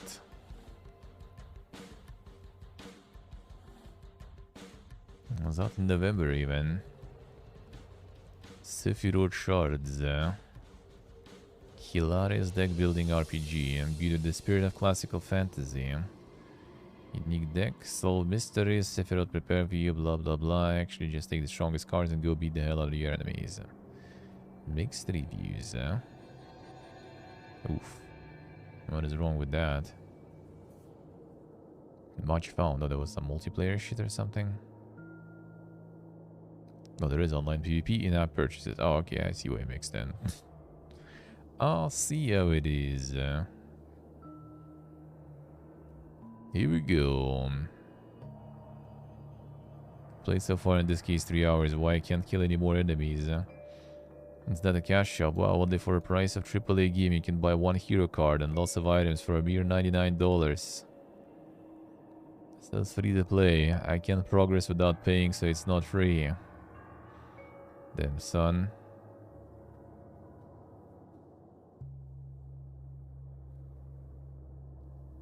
Yeah, what a steal, yeah. Can't enter the game, but it's good. Damn son. Pay to win. To win boring garbage. Single booster pack 99 USD. Not possible to max out your units when free to play. Trash pathetic devs behavior. Damn son.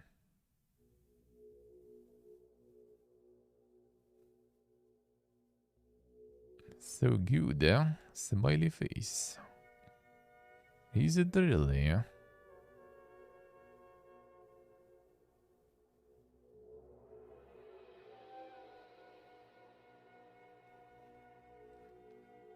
Interesting. Well, yeah, in-app purchases and stuff. Yeah, not sure about that. Not sure about that.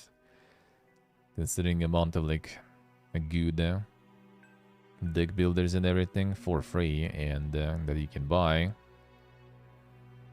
And why would you play? Eden's A Lost Sunrise. Some full agenda there. Classic tactics, RPG, magic and technology, clash to terminate the fate of the world. Determine the fate of the world. Tactical battles, befriend and train your troops, create custom heroes, and experience the story through a multiple branching paths. The fully agenda, man. Alright, positive reviews there and stuff. As demo. That's all pretty good, eh? That's all pretty good, eh?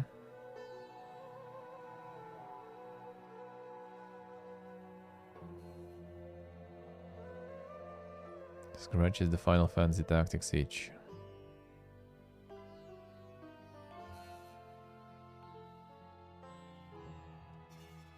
Yeah, Biter's Mark, someone mentioned. Yeah, that's the one that actually really reminds. And Biter's Mark looked more interesting stylistically, though, I have to say. This one kinda not too bad, but not sure.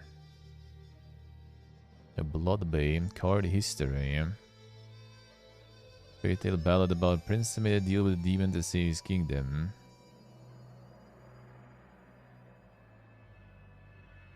Alright, this kind of stuff. Alright, interesting. Looks a bit too dank.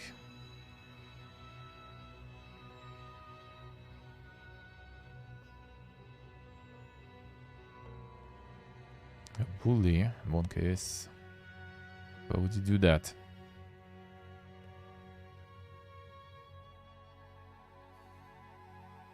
Peculiarities.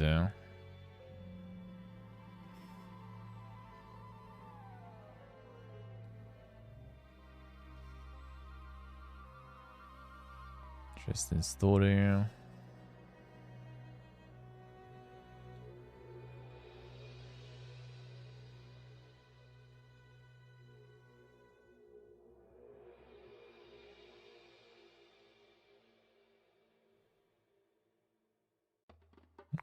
Surprisingly, quite a lot of good reviews and stuff too.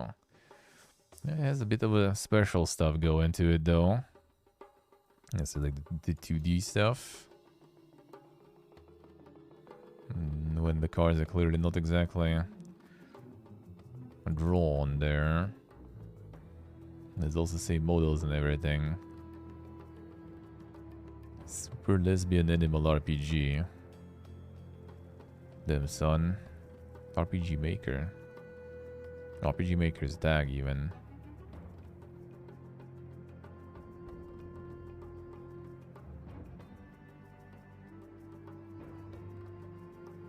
I would be like from the name and the RPG Maker and everything. I was considering maybe that might be something you don't want to check even.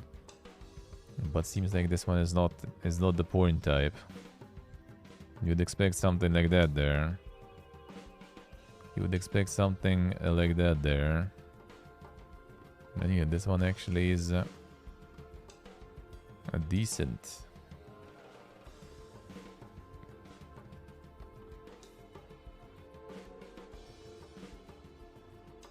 Yeah, like it's pretty gay and everything. A lot of reviews. It's Orc Hugs. That would be up his alley there for sure.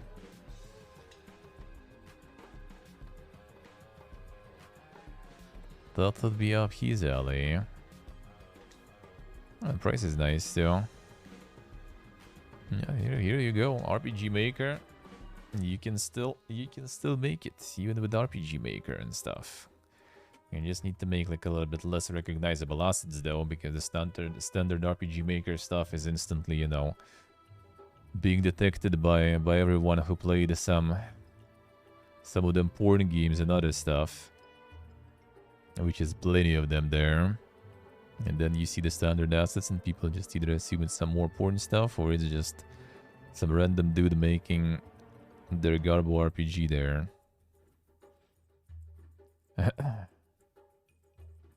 Who knows, so who knows, huh? You never know. I mean, it's gonna be some gacha game. You never know.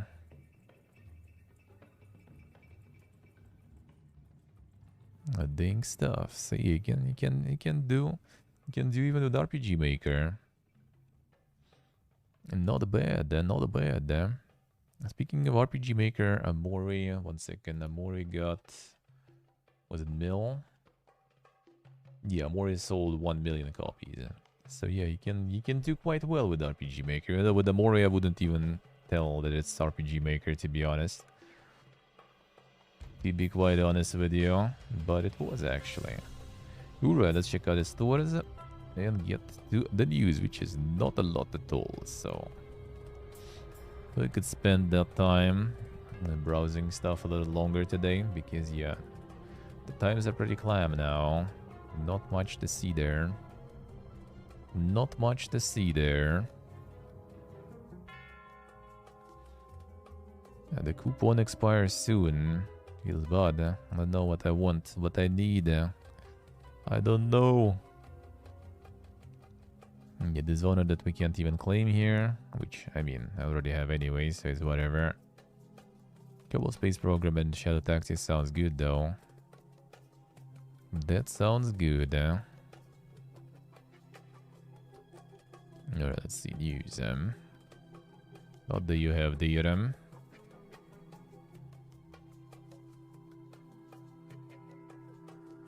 Not really updating this often, I see. Alright, the holidays. Holidays full power. I'm not sure what I want even to get with the coupon. Probably kinda nothing really. Probably. The 25% discount on top of regular discounts. That doesn't sound bad. But not sure if I need anything really. Been kinda loaded there for a while with stuff, especially while the Game Pass is working. There's gonna be no problems about that even when Boomerathon is over. There's gonna be plenty of stuff to do. The Gigabash. Alright, see ya. GOG. What do you have to offer to us?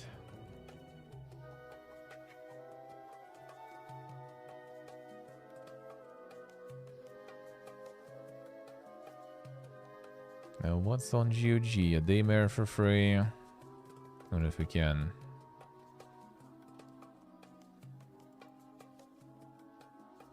Show me. We might, I guess. Yeah. Oof. Nice. Easy free stuff. Easy free stuff. Yeah, winter sale also is about to be over soon. The last chance there. The Dusk 65% off.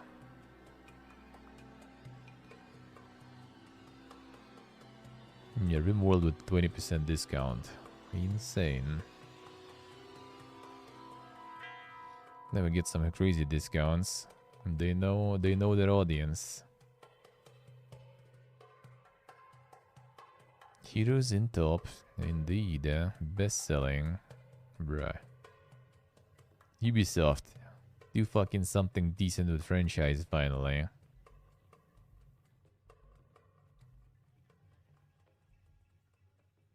What is Ubisoft? So, probably not.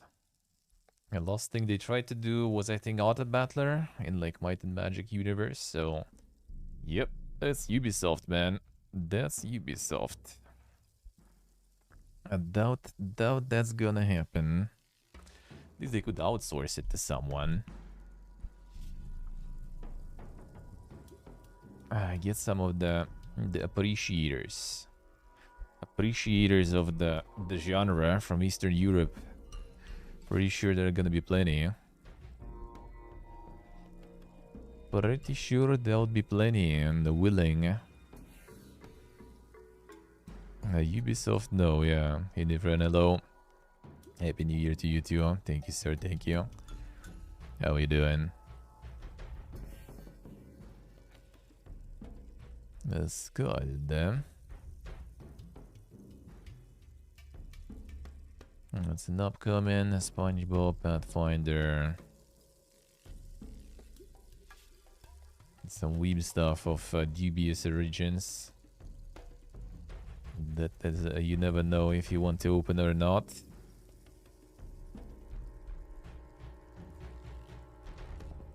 That you never know if you want to open or not.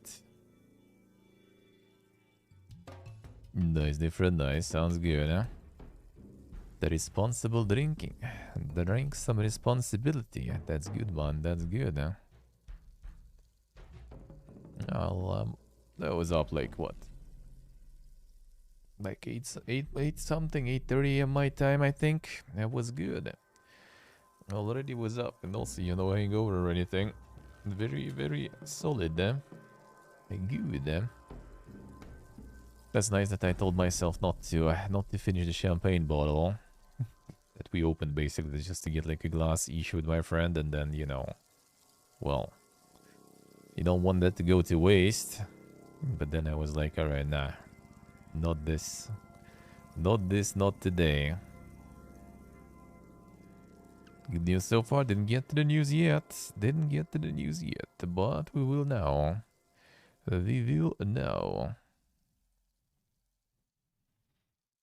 Isn't it nice? I mean, true. It kinda is. But that's not a bad thing. That's not a bad thing, though. That's actually good, Alright, let's go. Let's see what in terms of news, and there is not a lot in terms of news whatsoever.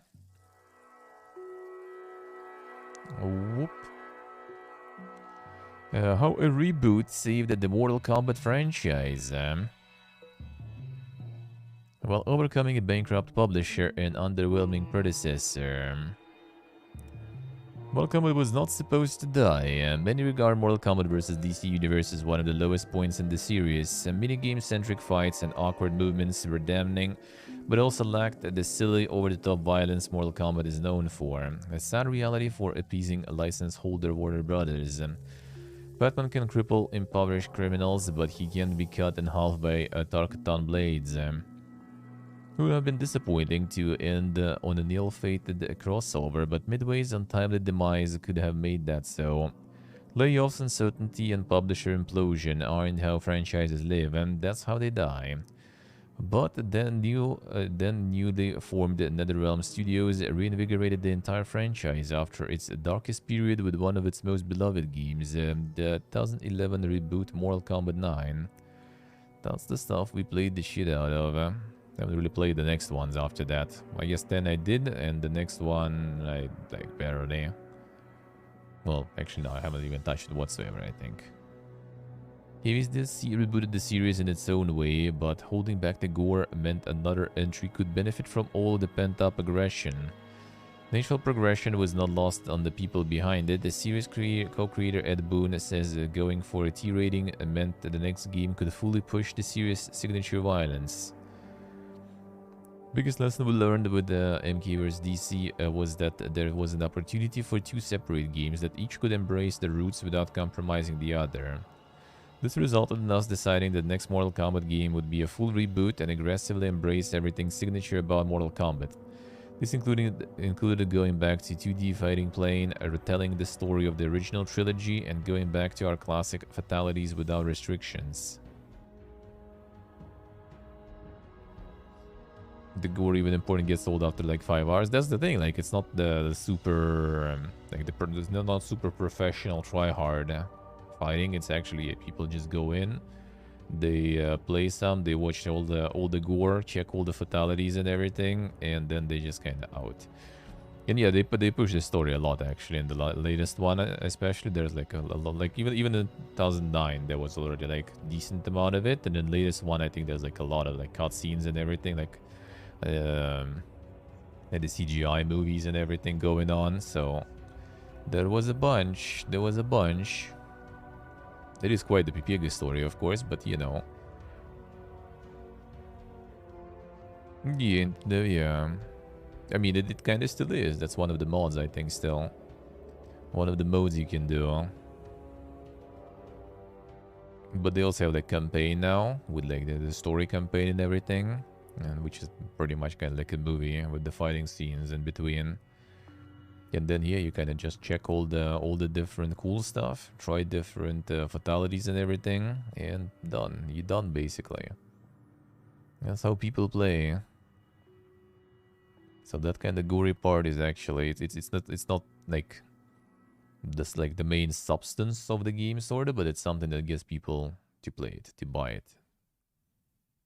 Doesn't hold them in later, but I don't think they disappointed though. Other team members echoed this statement as it seemed abundantly clear that the series shouldn't be divorced from its violent roots. Back to basics with a reasonable plan, but it got complicated when Midway filed for Chapter 11 a bankruptcy 3 months after MK vs. DC release. Chapter 11 allows the company to continue operating, but it's not a good situation. Senior FX artist Shankawa was on the Mortal Kombat team during these tumultuous times, and about a year into his time at Midway, he came into work and found large swaths of the team were laid off, which he thought included him.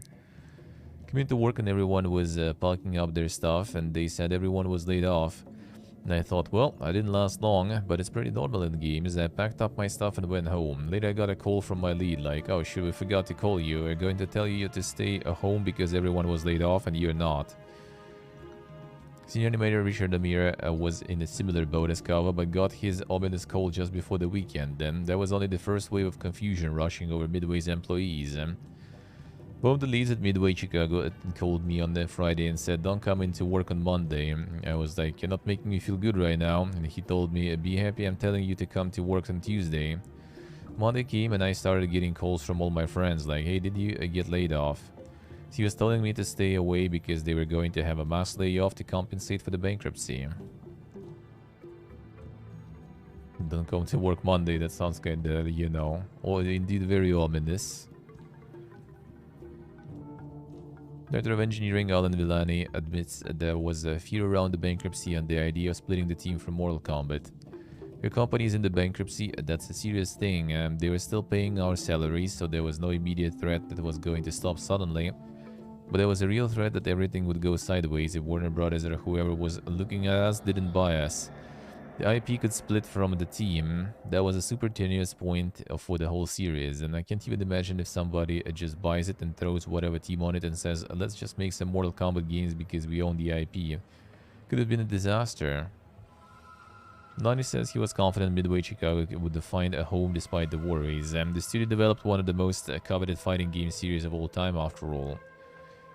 Each person will have a different level of fear of what was going on, but I just knew that the team was so talented that there was no chance that somehow we wouldn't land somewhere. If it was Bungie, people would be like, what are you going to do? You don't have funding? Will you be on the street? His hunches were proven correct as Warner Brothers bought Midway in July 2009. Publisher wanted the team and the Mortal Kombat IP. Not all acquisitions go as smoothly, but Warner Bros. Had the foresight and money to make it work. And we were at the bargain basement price, he adds. Telling that the realm, Midway Chicago became Warner Brothers Games Chicago, bringing much needed stability and better funding. Well, the extra support took many forms. The move to a new building was the most evident given the old office's dire state. Danish Siad, a 2D cinematic associate artist in Mortal Kombat 9, remembers the decrepit, leaky building when first interviewing at the company in early 2010. While the innermost parts were lovingly decorated with Mortal Kombat memorabilia, others looked like they were spat out of the actual Netherrealm. Called me in for an in-person interview and I was so excited. Went their old studio location. It was this weird industrial, nondescript building. Walked in and it was even worse on the inside, really dilapidated. It was awful. They showed me around and despite the building being so old, it still felt alive and cool, but I just remember being taken aback like, wow, what is this place? It's so shitty looking. The mirror was much less kind. Midway's building was a total dump. I remember my first day there, I was like, they make Mortal Kombat here? Just this rundown, hacked together garbage office. I remember sitting in the cafeteria with the Midway animator Gentile and I'm looking at this really gnarly kitchen and I'm like, this is terrible. Looked like a mechanic's cafeteria and just really dilapidated and beat up. The foam tiles had watermarks and mildew marks, and if you looked up you could still see all the hardware in the ceiling of what they would use to build the pinball cabinets. They just painted it all black. It was the worst. Midway Chicago rebranded to Warner Brothers Games Chicago, and it was time to fully embrace its new identity and develop something more personal. And thus, in April 2010, NetherRealm Studios was born. The name was more because we wanted an identity, and we figured the Mortal Kombat stuff was buried inside of Midway. Midway Chicago did sports and a variety of things. I was always a big proponent of finding some kind of identity that allowed us to have our own brand. in Chochkis to let people know that this is a product from this group. Chochkis, the fuck is that? So yeah, doing Injustice or whatever you're like, that's the Mortal Kombat team. It was more of, what do we name ourselves? We have to shed this other stuff. More money, fewer problems. The brothers backed up Chicago team financially and provided something nearly as beneficial time. Midway had the studio pumping out Mortal Kombat games on a near-annual basis by the end. That cadence would have been hard to keep up in the HD era, but Warner Brothers wanted a quality product, and the Chicago studio had gone in with the idea of spending more time on the game. A revolutionary idea. The reality wasn't an extra year, because Mortal Kombat DC released at the end of 2008, and this game was the first few months of 2011. It's not really 3 years, it's important from the standpoint of the percentage difference of development time, because the difference doesn't seem that great. But it enabled us to do a lot more. Those extra months in game development are huge. Additional time gave Villani teams more room to push Unreal Engine 3. Although it was a ubiquitous engine then, Unreal Engine 3 wasn't typically used for games running at 60 frames per second. As Villani puts it, Unreal Engine 3 barely ran at 30 with nothing on the screen. And Dickman showing how hard the engineers worked to fit it over the genre. Welcome to the DC also targeted at 60 frames on Unreal 3, but that was more of a test to get it to run. Isn't that bad? That was kind of alrighty, depending how you like make the game. In 2011. I mean, maybe. Don't think it was that bad. They're just getting it all to function. Mortal Kombat 9 was more of an exercise in pushing the tech. Villani says the team was always focused on building on what it had in order to help out its future self on the next project. Essentially, MK vs DC was the springboard that allowed it to push forward and make Mortal Kombat 9 look as good as it did.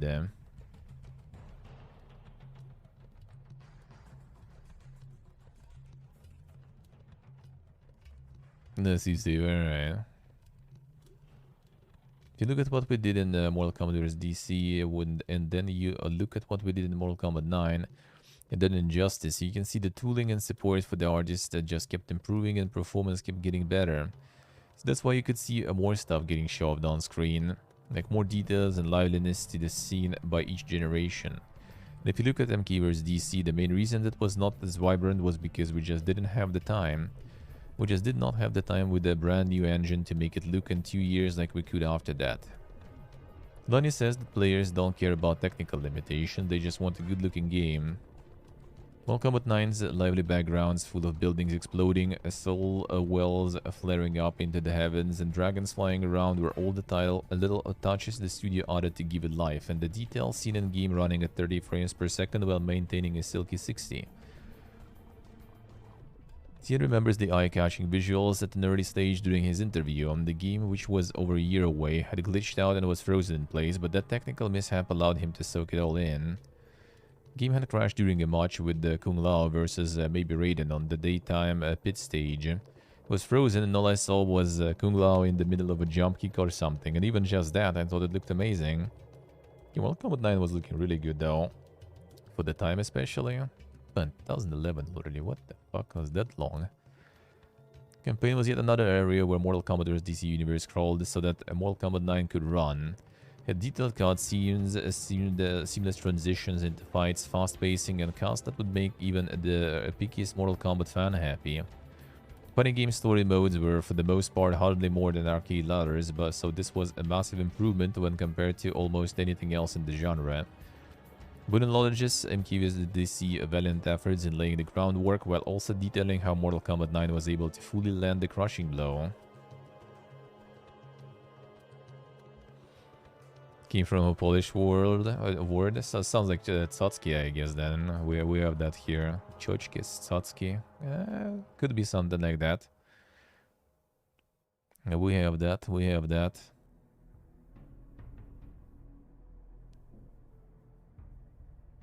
Could be. From that one, yeah, then that's why I was also kind of like, that sounds familiar, really.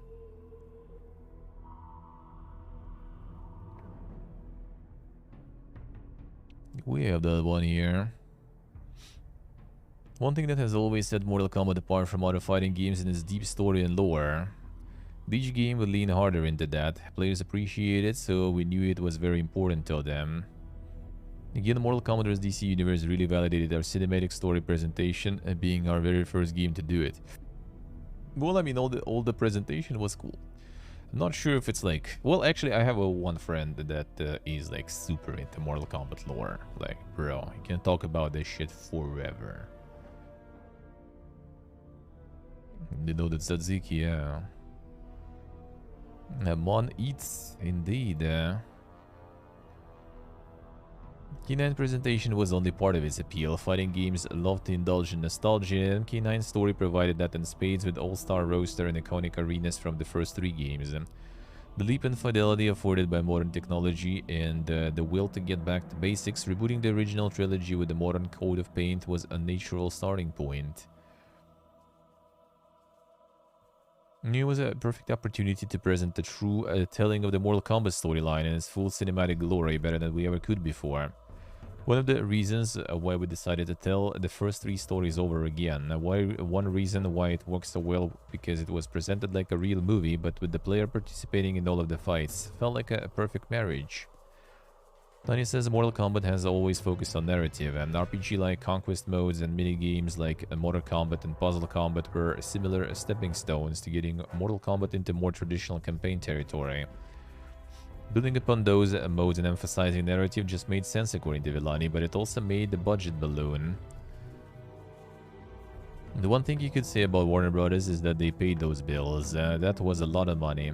Don't even remember the exact amount of money we spent on that mode, but it was like a whole other game's worth. Not a Mortal Kombat game, but like a smaller game could have been made for that kind of money. How do you get people really jazzed to play this new fighting game? You give them a story mode that actually tells a compelling enough story and involves fighting. Simple pitch, but somebody has to pay for it. Kombat 9's high cost extended to its extravagant E3 2010 reveal. NetherRealm draped Los Angeles Convention Center in banners with tasteful silhouettes of Sub-Zero's famous spine rip fatality. The booth had an imposing dungeon covered in skulls and spikes, all with the series logo hanging overhead. These attractions only helped reinforce what the game demos made clear. Mortal Kombat was back. Fans and critics praised the return of to form, gawking at the bone-crushing X-ray attacks and the bloody finishers playing on televisions while waiting to play. The reveal of Mortal Kombat 9 made for an impressive first E3 for Sia, who spent his teenage years downloading low-res trailers at home. Said it was an amazing event that let developers unveil the game on their terms. After initially waiting in line to see his game like a fan, he rode on the crowd's energy. It was an absolute thrill to finally show it, and the fan reaction was incredible. The fatality he showed off at the theater presentation was one of the goriest. Kung Lao throws his head on the ground like a spinning buzzsaw and then pulls the victim onto it. An absolutely uproarious response. The O's and Ahs reacting to bloody violence, it was so awesome. The awesome violence, very wholesome. Kun says he was thrilled like Sia, but also anxious since a lot was riding on the reveal. Warner Brothers' money and years of fan demand are sure a ways to amp up the pressure. Remember E3 being a combination of feeling very excited and equally nervous. There was a lot of anticipation for this game, and Warner Brothers was really backing it with a strong PR and marketing campaign. The hype was really building, and we felt the pressure for the game to live up to it. The nerves faded as people started going hands-on, while TVs were hanging on the outside. Mortal Kombat 9 was hidden away from the show floor, adding to the mystique. Boone says he felt bad people had to wait so long to see it, but once fans got inside, they went wild. Inside the theater was crazy. People were freaking out when they saw the new features and the crazy X-ray moves on the gigantic screen. I said those like closed presentation thingies. Yeah, I remember those.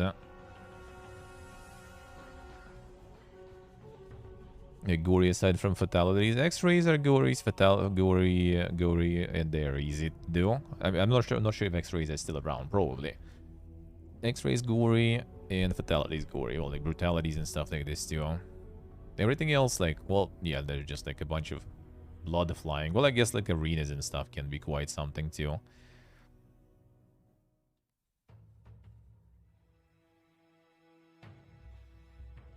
Could be portable, could be, yeah. They could do. I mean, they probably will, because at this point, you know, Mortal Kombat already is the brand that is kind of like out of just one game and genre. I mean, the movies and stuff too, right? So, like, I think, yeah, they could pull some side games, especially since they're pumping the story out a lot. It could be. Nearly 2010 was a validation of what the newly rebranded team spent years working on in secret, but it still had 10 months to go. Many stories of games that show well and then hobble to the finish line, only reaching greatness in their last few months, if at all. However, Mortal Kombat's development deferred partially because of its genre and how NetherRealm builds characters and stages in waves. This modular approach, where lessons learned from one batch are applied to the next, meant there was a singular moment where it all clicked into place. Such an increased focus on quality and giving the studio more time, it was hard for the teams to see it being anything but a success. I don't think there was an aha moment with it, like, how it's gonna be a great thing. It was like, how could this not succeed? And improving every dimension of this we possibly can, and it just got better over time. Oh, yeah, there was Shaolin Monk stuff, yeah. There was, true. True. You know, the stacked features list, its X-Ray super move stuck out, like a Street Fighter 4's Ultra combos. A full meter would let players unleash a cinematic attack, but unlike Capcom's Fighter, Mortal Kombat super moves give players a detailed look at the internal damage. Crushing frozen livers and pulverizing groins were flashy ways that Mortal Kombat put its own spin on super moves. But this added another visual flair to a game already pushing itself. Boone says he was satisfied with the execution, yet didn't downplay how hard it was to implement. Can't tell you how many times we iterated on the presentation and timing of those moves, and there was a lot of trial and error. It also notes that the many involved departments had to iterate many times so that X-rays could feel so outrageous and satisfying. Kao was one of those who touched the new system, citing it as the most challenging thing he worked on. Couldn't always have the guts in there, so we came up with this process where when the camera switches in, the models have their full models inside. We don't have to worry about the gameplay then, so it's not like the characters themselves have all their guts in them at all times, and it's only when we went to the X-ray camera that they have all that stuff in them, because otherwise the game would never run. People unanimously decided X-rays as a tentpole feature. Ziad remembers spending his first day going through the raw X-ray animations for kicks. Amira says it always felt good to see fan reactions. Yeah, X-rays were like a really good idea for that, because they were like really brutal and they were really easy to achieve and to use. It was like just using two trigger buttons on the controller and boom, here's X-ray. Just get enough, you know, super meter, which like even in the shitty fight and everything, you probably will get to use at least once. Well, you need to hit with them too, because they are like different, you know, hitboxes, different directions, so you can like block them and stuff too, of course. But yeah, that was like pretty easy to achieve and to get without like super skill cap. And you get all the gory and the fucked up stuff going on, like the balls crushers and stuff like this. All the good stuff. I think the cinematics department really did a great job of respecting the fact that it's a 2D fighter, so you really couldn't get as many angles as I'm sure they would want to get. Not built for you to shoot from any angle, so they had to work within that constraint and still make the fatalities and X-rays feel cinematic and impactful. But I think that it really took it to another level, and I feel like that helped push other games to be even more cinematic. The Mortal Kombat Legacy. The X-ray system found its way into Mortal Kombat 9's 2 sequels, and was just one carryover that sat alongside its super meter and 2D plane. But the game's legacy goes far past its mechanics and was widespread enough to mean different things to different people. We're a huge fan of the series, admires Mortal Kombat 9 for what it means to the players. As a fan, it's like, this feels like it got to be in Mortal Kombat 2 again, but it's up-resed and everything more graphic. Like, we're back to the foundation that made Mortal Kombat so exciting but better. Yeah, Mortal Kombat 9 we were like playing a lot. We were like really like excited for it indeed. After that, next parts already, the excitement kinda faded. Like, well, I mean, I have one friend who played all of them, quite a lot even. But after 9, I kinda like didn't really care too much about it, to be honest. got that like nostalgia boost from the past, and since then kind of, well, I mean, in general, don't really play fighting games a lot, but that one was fun. Probably kind of hell that it was just out, and we were like at the summer house with friends with the console, with 2 gamepads, and so we were just doing, there was like the tag team mode and everything, when you can like two people can play on one team and everything, and you just switch sometimes. So we were just like playing through all the ladders on high difficulties and everything, just trying to beat stuff with different characters. That was nice. That was nice. The Seesaw, alright. PlayStation 2 one, okay. And this one was on 3, I think. It wasn't 4 yet. Yeah, I think it was 3. So yeah. It was nice. It was nice. 2D fighting game with a heavy emphasis on single-player content was a formula that really works. Boone goes a step further, saying that single-player focus was a driving force for the team's following games. I think so, because like the multiplayer stuff is cool, but multiplayer is very competitive. You have Taken, you have Street Fighter, you have Smash and all that stuff, right? You have a lot of these like more kind of like niche projects like Guilty Gear and everything, right? That also like a lot of people play. And then you kind of like, for multiplayer stuff, you need to make your fighting game like super balanced, super well polished. You know, the netcode should be really good and stuff. So like focusing on single player stuff is actually easier. Like if multiplayer kind of works, then good. If not, then well, whatever. People still buy it for single player. So like no one really complained too much about Mortal Kombat and stuff. I think maybe it's still kind of like quite competitive though. But I think mostly it was just like for some time after release, when it was hype and everything, it was like played competitively on like the big events, and then it was kind of like fading, sorta. Letting more popular ones to take over. Isaac Mac, hello. How you doing, man? It's Mortal Kombat Armageddon, I see. I think Armageddon was the one that had like the most like characters and everything. It was like some like crazy amount. A lot of those characters are also just basically like, oh shit, we got some like glitch or some like some things happened, and we got like, you know, Scorpion colored in different color. All right, well, fine, that's a new character now, you know. There's like a bunch of like different colored ninjas pretty much, quite often. A clever name, hello. Happy New Year to you too. Thank you, thank you. How are you doing?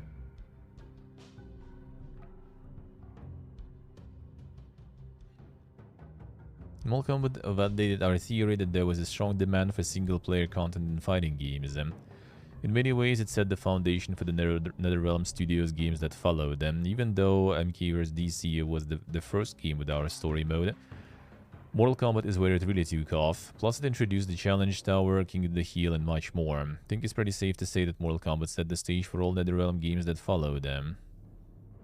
Players responded well, making it the most successful Mortal Kombat game at that time. Even with the wide power gap between most fighters, a widely criticized online netcode, slight advantage player 1 always has, an inability to trade hits like most fighting games. Fans generally loved it and still continue singing its praises. That's the way single player is good. Because then all this like balancing, you have bad online netcode and everything, you just play single player and whatever. K9 perhaps left the biggest imprint on NetherRealm. After a weak crossover in turbulent times, MK9 gave the team a sturdy foundation to build on and showed it had survived and created one of its best games ever. It was a declarative statement for the team and the entire franchise. Villano details how that success led to NetherRealm's validation as a big new developer worthy of the money Warner Brothers paid. Every character from every game at the time, yeah. From the studio perspective, it is definitely the thing that catapulted them into such a solid place in terms of being able to be as big as they are with their quality bars that they are expecting. With the full support and funding of Warner Brothers, literally confirmed everything that they bought the team for. Every game from there on out that was done by that studio owes a great deal to the quality and its critical success that Mortal Kombat 9 was. That's where that team coalesced and where everything happened to literally confirm that everything from that point on would be good.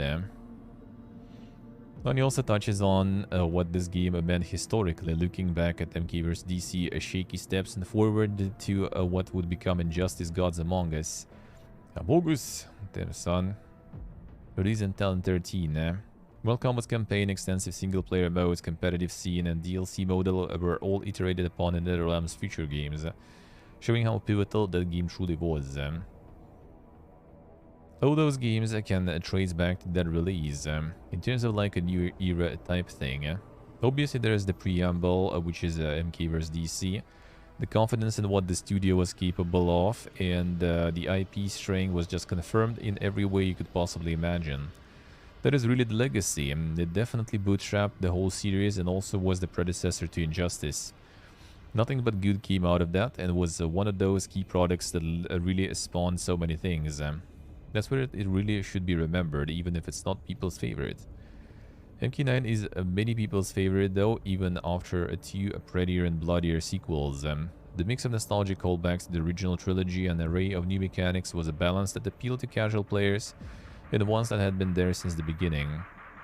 The reboot rarely hits those two extremes and completely revitalizes the series, especially given the odds NetherRealm faced at the time.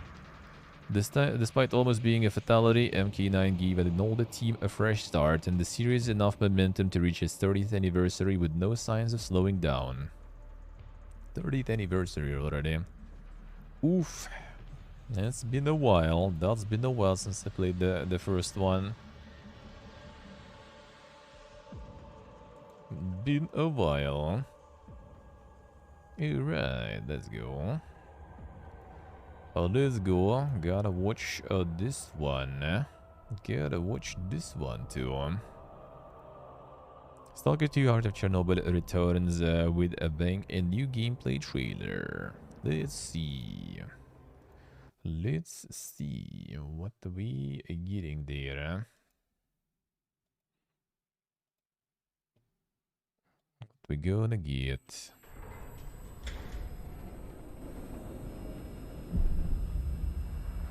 Now let's see. Come to me.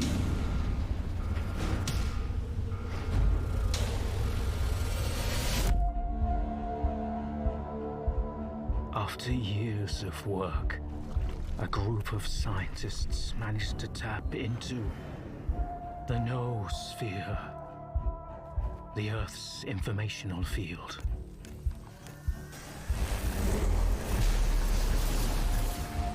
An achievement comparable at best to the conquest of space.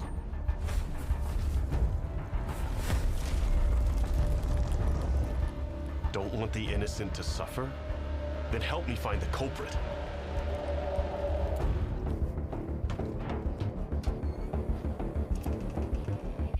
And who the fuck are you?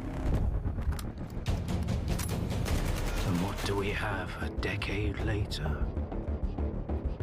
The Zone, in our image, after our likeness.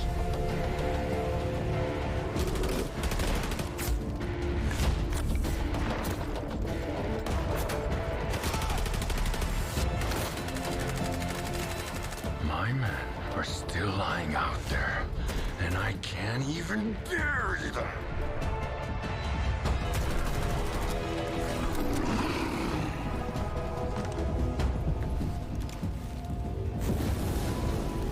Get all the loot. Anomaly. Shot by loners. Found with a stone around his neck. Thrown off a cliff. Torn apart by dogs.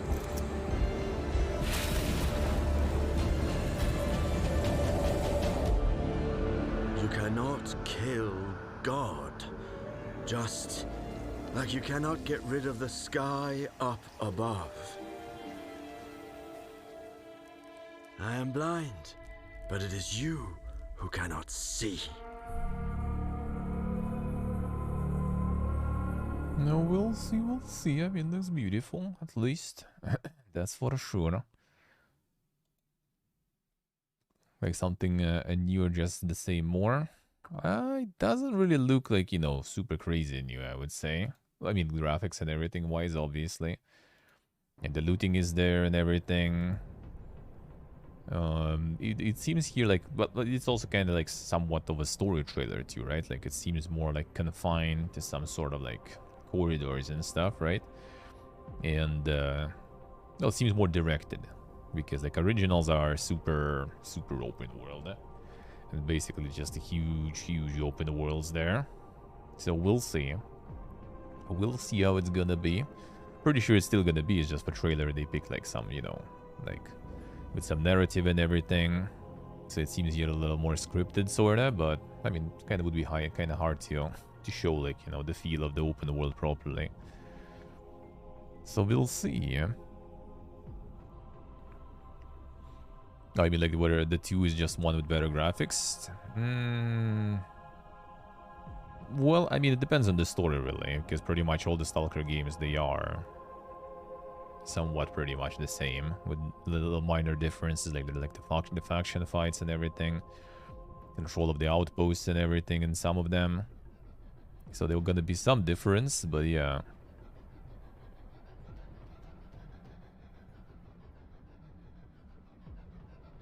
The dialogue sounds like the most generic American book. I mean, dude, the Stalker story and everything is it's like the world building. The world is good. Like the idea from the roadside picnic, for example, right? They have the zone and everything. Like adapted, I guess, towards the exclusion zone of the Chernobyl, the nuclear station, power plant. Accident, right? Incident, rather. That is cool. But the story of the games, dude, I played 2 out of 3. Haven't played the 3rd one yet, and yeah, not really, dude. Like, trust me, the story is not the strongest part. I think if anything, the strongest part is actually like the world, the atmosphere, the environment, the feel of this like post-apocalyptic stuff, with the anomalies and everything, and it's just like the vibe, you know, all the stalkers like sitting around the fire, like, you know, talking jokes, having like some casual conversations there, and like playing guitar and stuff like this. You know, this was the main thing about the game really, and a lot of kind of like, well, I wouldn't really say it was like gun porn that much, because shooting and everything in general was very specific. Like to a lot of people it was like complete nope. Like I remember when Forsen started playing, and then after like an hour or something he just ditched because he said it's dog shit. And some people modding it out and everything too. I kind of just adapt to it by trying to get like some decent weapons as fast as possible, and then it kind of like balances out. Like if you get like some good scopes and everything, it's usually kind of fine already. Mostly, but yeah, it was like a lot of different weapons. It's a lot of like real weapons and prototypes, right? And yeah, like I mean, it went all from like the Eastern Europe, and like the Russian like fan base is like the biggest one probably. So it's just like the typical love of people here towards the post-apocalyptic shit, and especially it's like, you know, based on the Chernobyl and everything. So yeah, people were really into it, and then that already kind of created deeper memes into that stuff.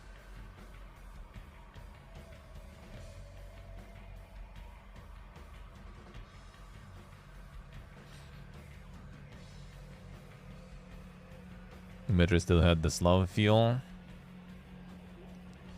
I played all Metro games with the Russian voice acting though, for authenticity.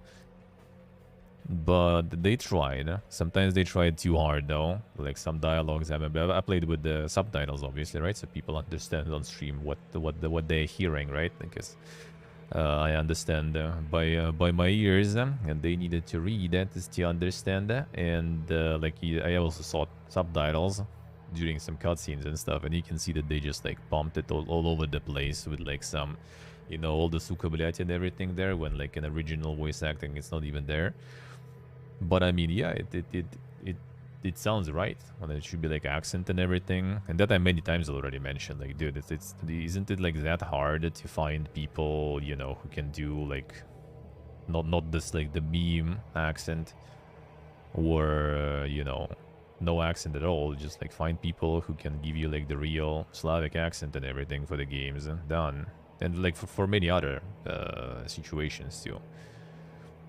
Like it's always this. It feels like always the same voice actors. Even like on purpose we're gonna get like some like, you know, very like posh British speaking people with like accent, which is like, it's a good accent, right? I like that, but it's like it's not fitting everywhere.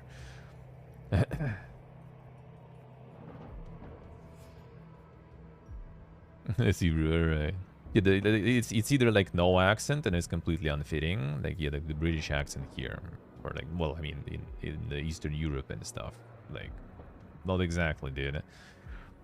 And or it's like, yeah, it's like super fake and it's just kind of like oof. But I mean, I guess it works at least for people who are not from, like people who are from here, they're just gonna play in the original, right? And people from other countries, I guess they can take the fake one, right? So that's fine. But in my opinion, at this point, it already shouldn't really be that hard to find, you know, people who can provide you with like the proper accent, I guess. No accent is better than accent. I mean, I don't personally really mind, to be honest. Like for me, I don't really care too much. But like if you want to get the characters the right feeling, I feel it's kind of nice to have. Your next gen. Hello, happy new year to you too, man. How are you doing?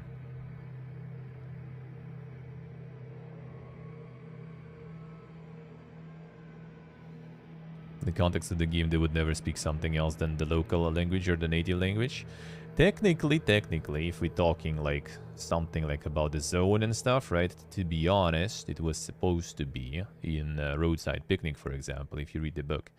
And I think technically even in Stalker games, sort of like the zone is, you know, it's not exactly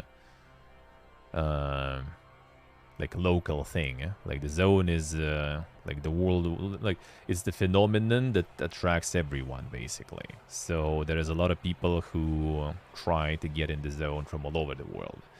So theoretically you could make like more different, you know, people from different backgrounds going in there to onto the spirit of, you know, like adventure, like it's, you know, like the place where like all the treasure hunters and adventure seeking individuals are gathering and trying to slide into, to, you know, to find some like expensive artifacts and everything and shit like this, or like the knowledge or something, you know. So it would make sense. Having accent wrong is cringe. Yeah, I do agree.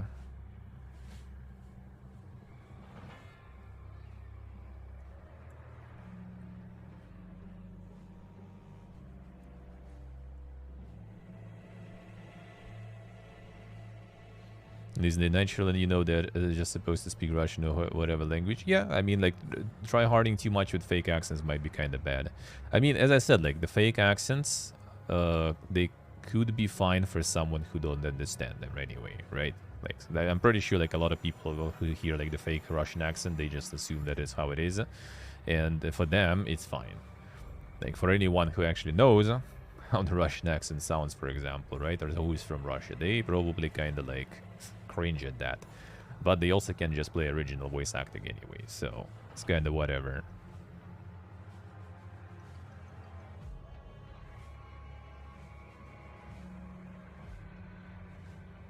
And voice acting, hiring people have their native accent. Yeah, that's what I'm saying. Like at this point, you know, the industry is huge. Like I'm always surprised. Like, can't you find someone who can like speak, you know, with the accent you want to aim for? Like, and that's the funny part. You could, for example, take like the bilingual person, at least bilingual, right? For example, so you can have like the same guy who will be voicing English with the real accent, for example, and the same person can voice like the original, like Russian or like some other language, right? I guess it will be kind of unfair to some other languages that would be getting the voice acting, right? Like French language, for example, German language. But at least it's still kind of, I think, would be interesting.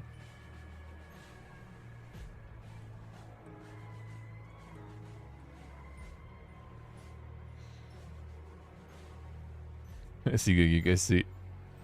Yeah, that's also kind of interesting part, because it's like, you know, it's Ukrainian studio, and well, they have plenty of Slavic people there, so they can who speak English too, right? Because game development studios, like, most likely a lot of, like, pretty much everyone speaks English there, right? So that you can just like take, especially for some like random, like okay, for like the main characters and stuff, you probably need to like to pick someone, you know, decent. But like for some random gopniks, for example, in the game, you can just like get anyone probably. Americanize it on purpose. Did they? Why though?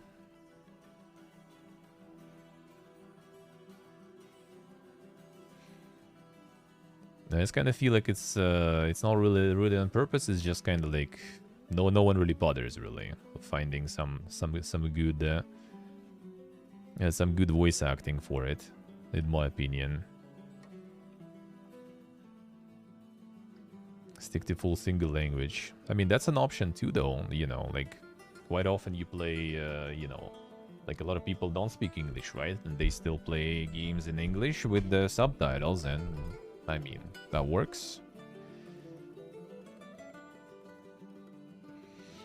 I see good geeker, right?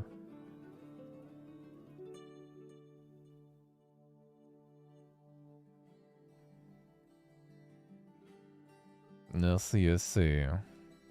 Yeah, that's also my favorite part when, like, yeah, it's like the game, and there's some, like, you know, I don't know, like some Russian general or something, and he just pronounces something like completely wrong.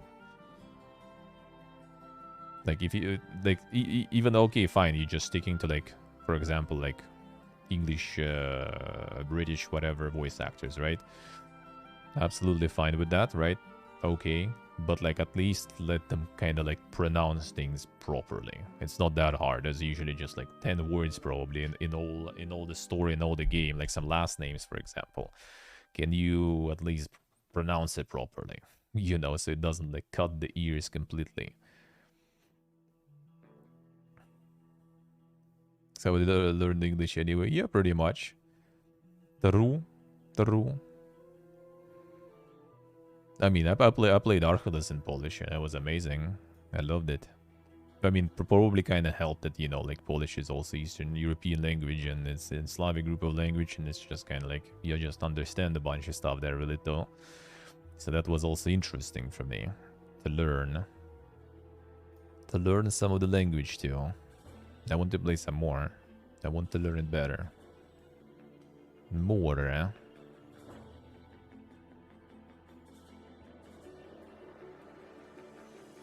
Yeah, so that too. Yeah, I don't know, like, why would they Americanize it on purpose? Like, I could understand, I guess you could say, like, they Americanize it in, you know, in the light of, you know, a war going on, right? To remove, like, all the, like, kind of Russia from it. But, you know, it's Ukrainian game, and the Ukrainians also have their own language, and it's Slavic group of language, right? So, like, just make it that way. You don't need to completely Americanize it. Just, you know, make them speak Ukrainian and stuff. And why not? Not a problem. Not a problem.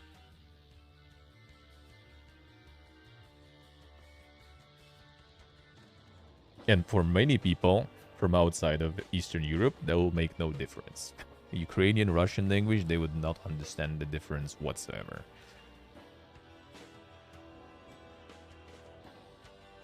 Yeah, clapping, exactly. Without subtitles is hard though, for sure. With subtitles is super easy, super good. Yeah, I want to play something. Like Pre-Simulator also I played in Polish. That also was really good. And yeah, maybe like I'll do like Witcher or something in the original. That would be interesting. I like it. Was good.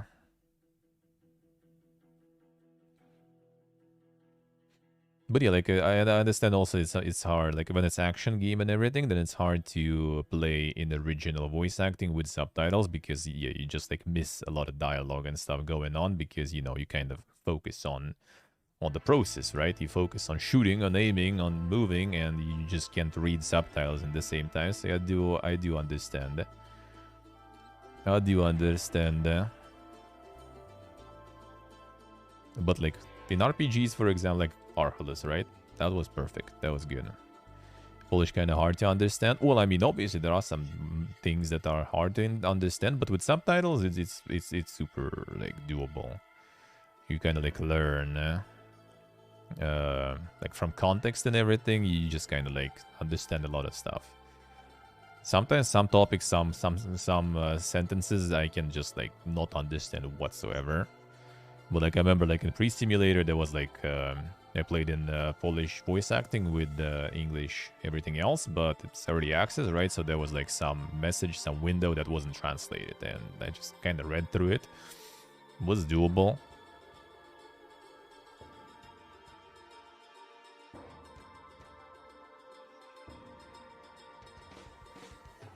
No, was it that bad, Sock? Was it that bad? I think what's the name? The accent from like Eastern European perspective at least was kind of okay. Like it probably wasn't like that crazy good, but it was kind of like I would take that.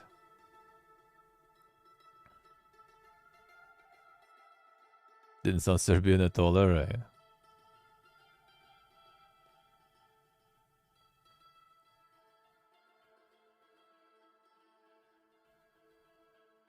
When he spoke Serbian or in the accent, could be. Like I haven't heard Serbian accent whatsoever, so I would imagine it's kind of like close to ours in a way, probably not completely.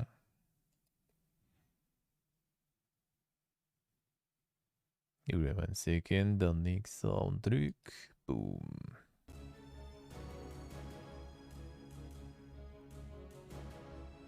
Alright.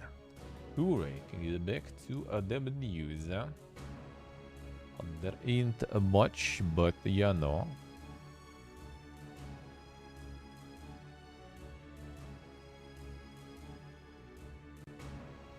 We're doing accents, but the whole vibe fell authentic. Yeah, I mean that is also fine. Like, just don't, and it'll be alright. It also is fine, yeah. It's sometimes it's just kind of like, it's not even about the accents, it's about like how the character looks and matches how you know it sounds.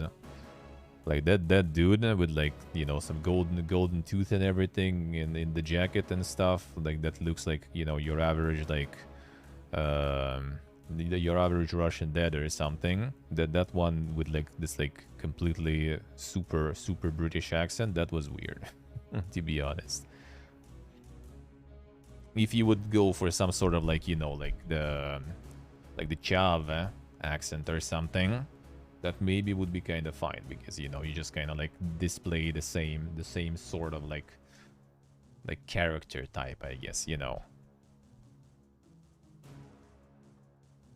It's kind of like what was the meme with like the worst Japanese black person voice acting. That's exactly the same. Like you hear that and it's just like they didn't try any accents or anything, but it sounds weird. And that's pretty much exactly the same case. Like you don't need some crazy accents or something. You just need like matching, matching archetype of voice and the character, I guess. Let's put it that way. Then it will be fine. Then it's not gonna like phase you too much.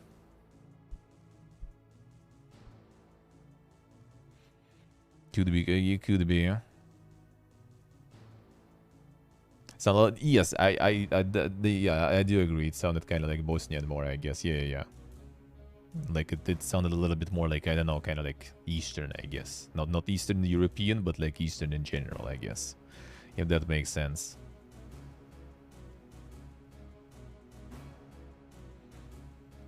Metal Gear Solid producer says that 2023 will be a year of many announcements.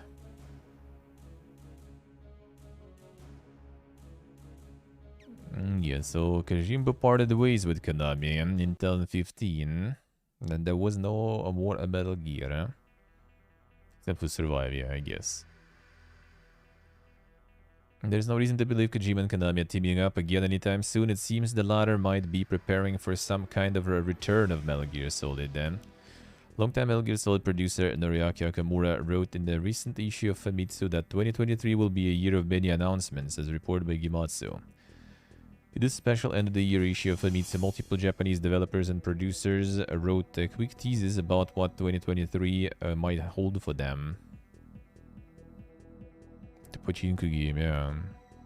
It's here where Nakamura teased that 2023 will be year announcements. More specifically, he said, other than the educational edition of Momotaro Dentetsu announced last year, 2023 will be a year of many announcements, and that is his keyword for 2023 is long-awaited, as noted by Gematsu. I mean, it could be just remasters and stuff. I mean, they brought out Silent Hill now, right? Hardcore went ham with that. I wouldn't be surprised if they also gonna go ham with Metal Gear stuff. Could be.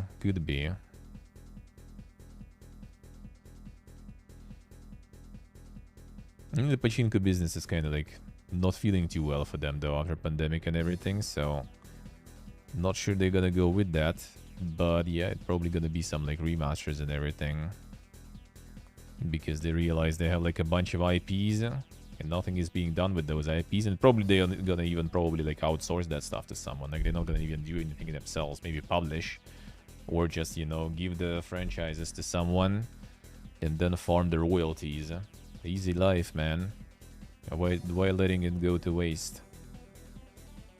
No, why letting it go to waste? Now this could just be his way of saying that Konami as a whole will make some announcements and that maybe some of them will be long awaited by fans. However, given that it's Kamura, a long-time MGS producer, saying this, there is a reason to believe that maybe he's teasing a return to the MGS series. Perhaps we're getting a remake of one of the games, or maybe a new mainline entry. Only time will tell. The mainline entry, like without Kojimbo, would be kind of weird, but you know, we have like new Bioshock in the work without Levine when the Bioshock is completely wrapped. It is just how it is, dude, I guess.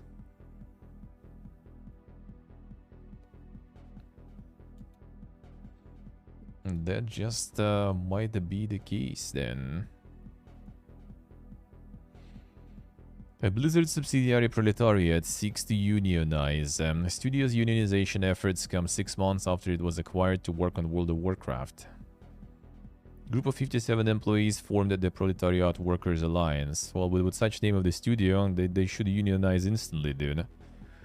We aim to be a beloved game studio with diverse team, doing our best work in creating innovative experiences at the frontier of game development. We are unionizing to protect this mission and to set the studio up for success as we enter Proletariat's next chapter, joining forces with Activision Blizzard King. Some of the group's reasons for unionizing are listed below. Flexible PTO policy, remote work as a permanent option. Open and transparent communication regarding compensation. Overtime is never mandatory. Policies prioritizing DEI at every level of decision making. Yeah, the Spellbreak studio, yeah.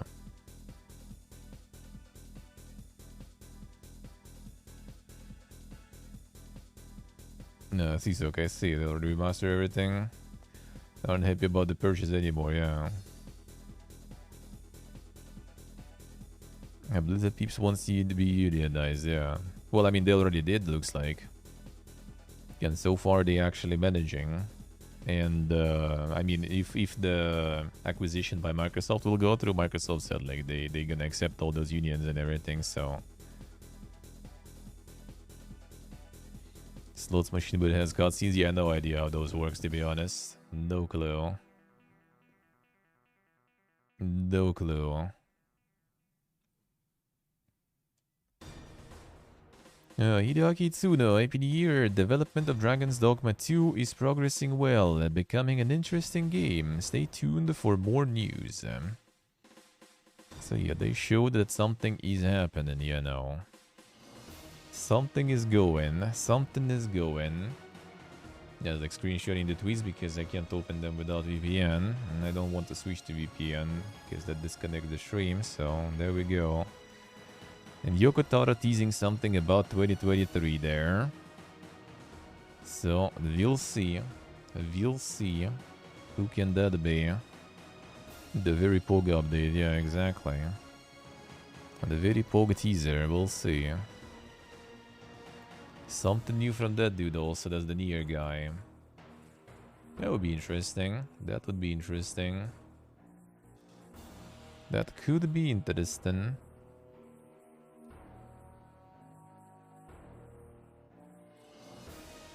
Half companies who force people to work overtime had overtime as their mandatory point, but that's the union though. That's like companies probably do have that, but no one gives a shit. The union's job is to kinda enforce that.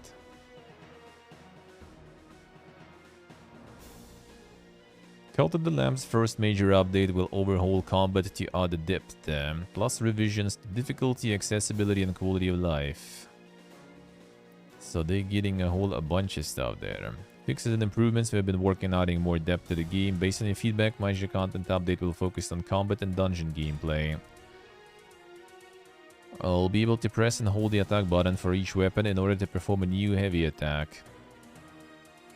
3 such heavy attacks: sword smash that knocks back multiple enemies, for the axe a boomerang throw, for the dagger ability to rain knives from the sky. I'll see.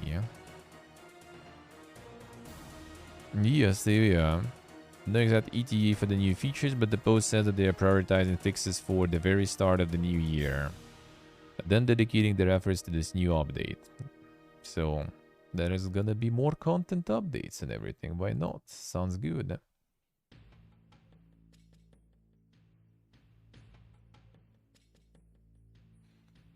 The Yokota will be able to make a sexier character in the 2B. We'll see, we'll see.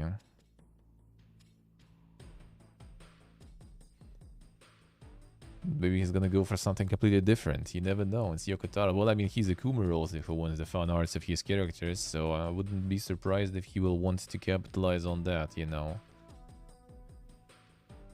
I wouldn't be surprised, eh?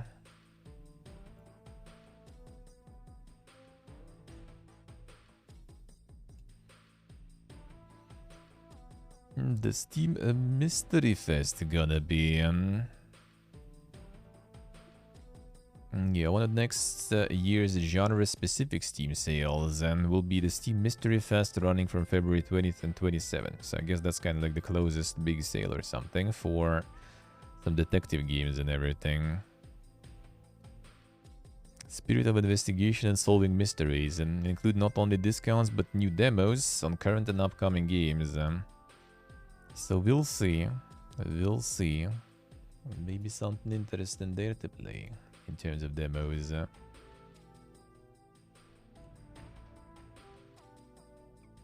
Sonic Frontiers and Mario Plus Rabbids Sparks of Hope returns to top 10 Yuki box charts. FIFA, of course. Call of Duty, quite of course too. God of War Ragnarok, Mario Kart, Pokemon, Nintendo Switch Sports, Sonic Frontiers, Pokemon Scarlet, Mario Plus Rabbids Sparks of Hope, and Minecraft Switch Edition. It's also a lot of Switch stuff, really. It's like when you look at Japan, there's like 9 out of 10 will be Switch, and then like some PlayStation. This one is a bit kinda more diverse, but still Switch is quite dominant there, I would say. Make Rayman 4 already. Rayman 4 got leaked recently, so like the source code and everything, so you know. You can make your own. You can make your own, sorta.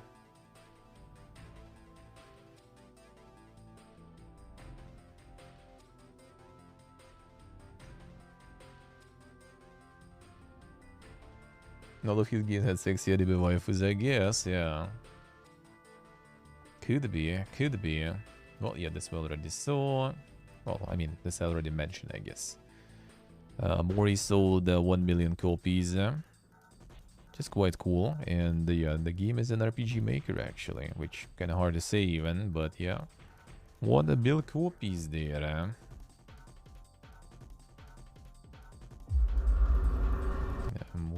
one sec.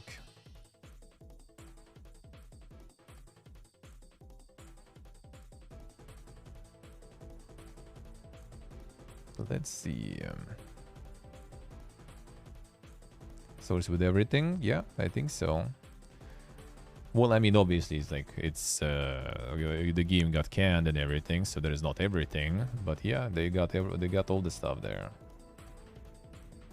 playable even, but yeah, it's like early alpha or whatever, because obviously game got canned, never was out. But yeah, there's a lot of leaks lately. They got alpha version of Forbidden West Horizon, I think, also leaked recently. Like, I don't know, so someone found some golden mine of all the source codes and everything, and just leaking in past like 2 weeks, I think, a whole bunch of stuff. It was mostly like old games, but now it's also Horizon and stuff. Like, what the fuck, dude? They go ham. They go ham. Hey, wait, this way here too. Get out. Alright. And the last one. Let's see. What do we have here? What do we have here? For the last thing. Whoop.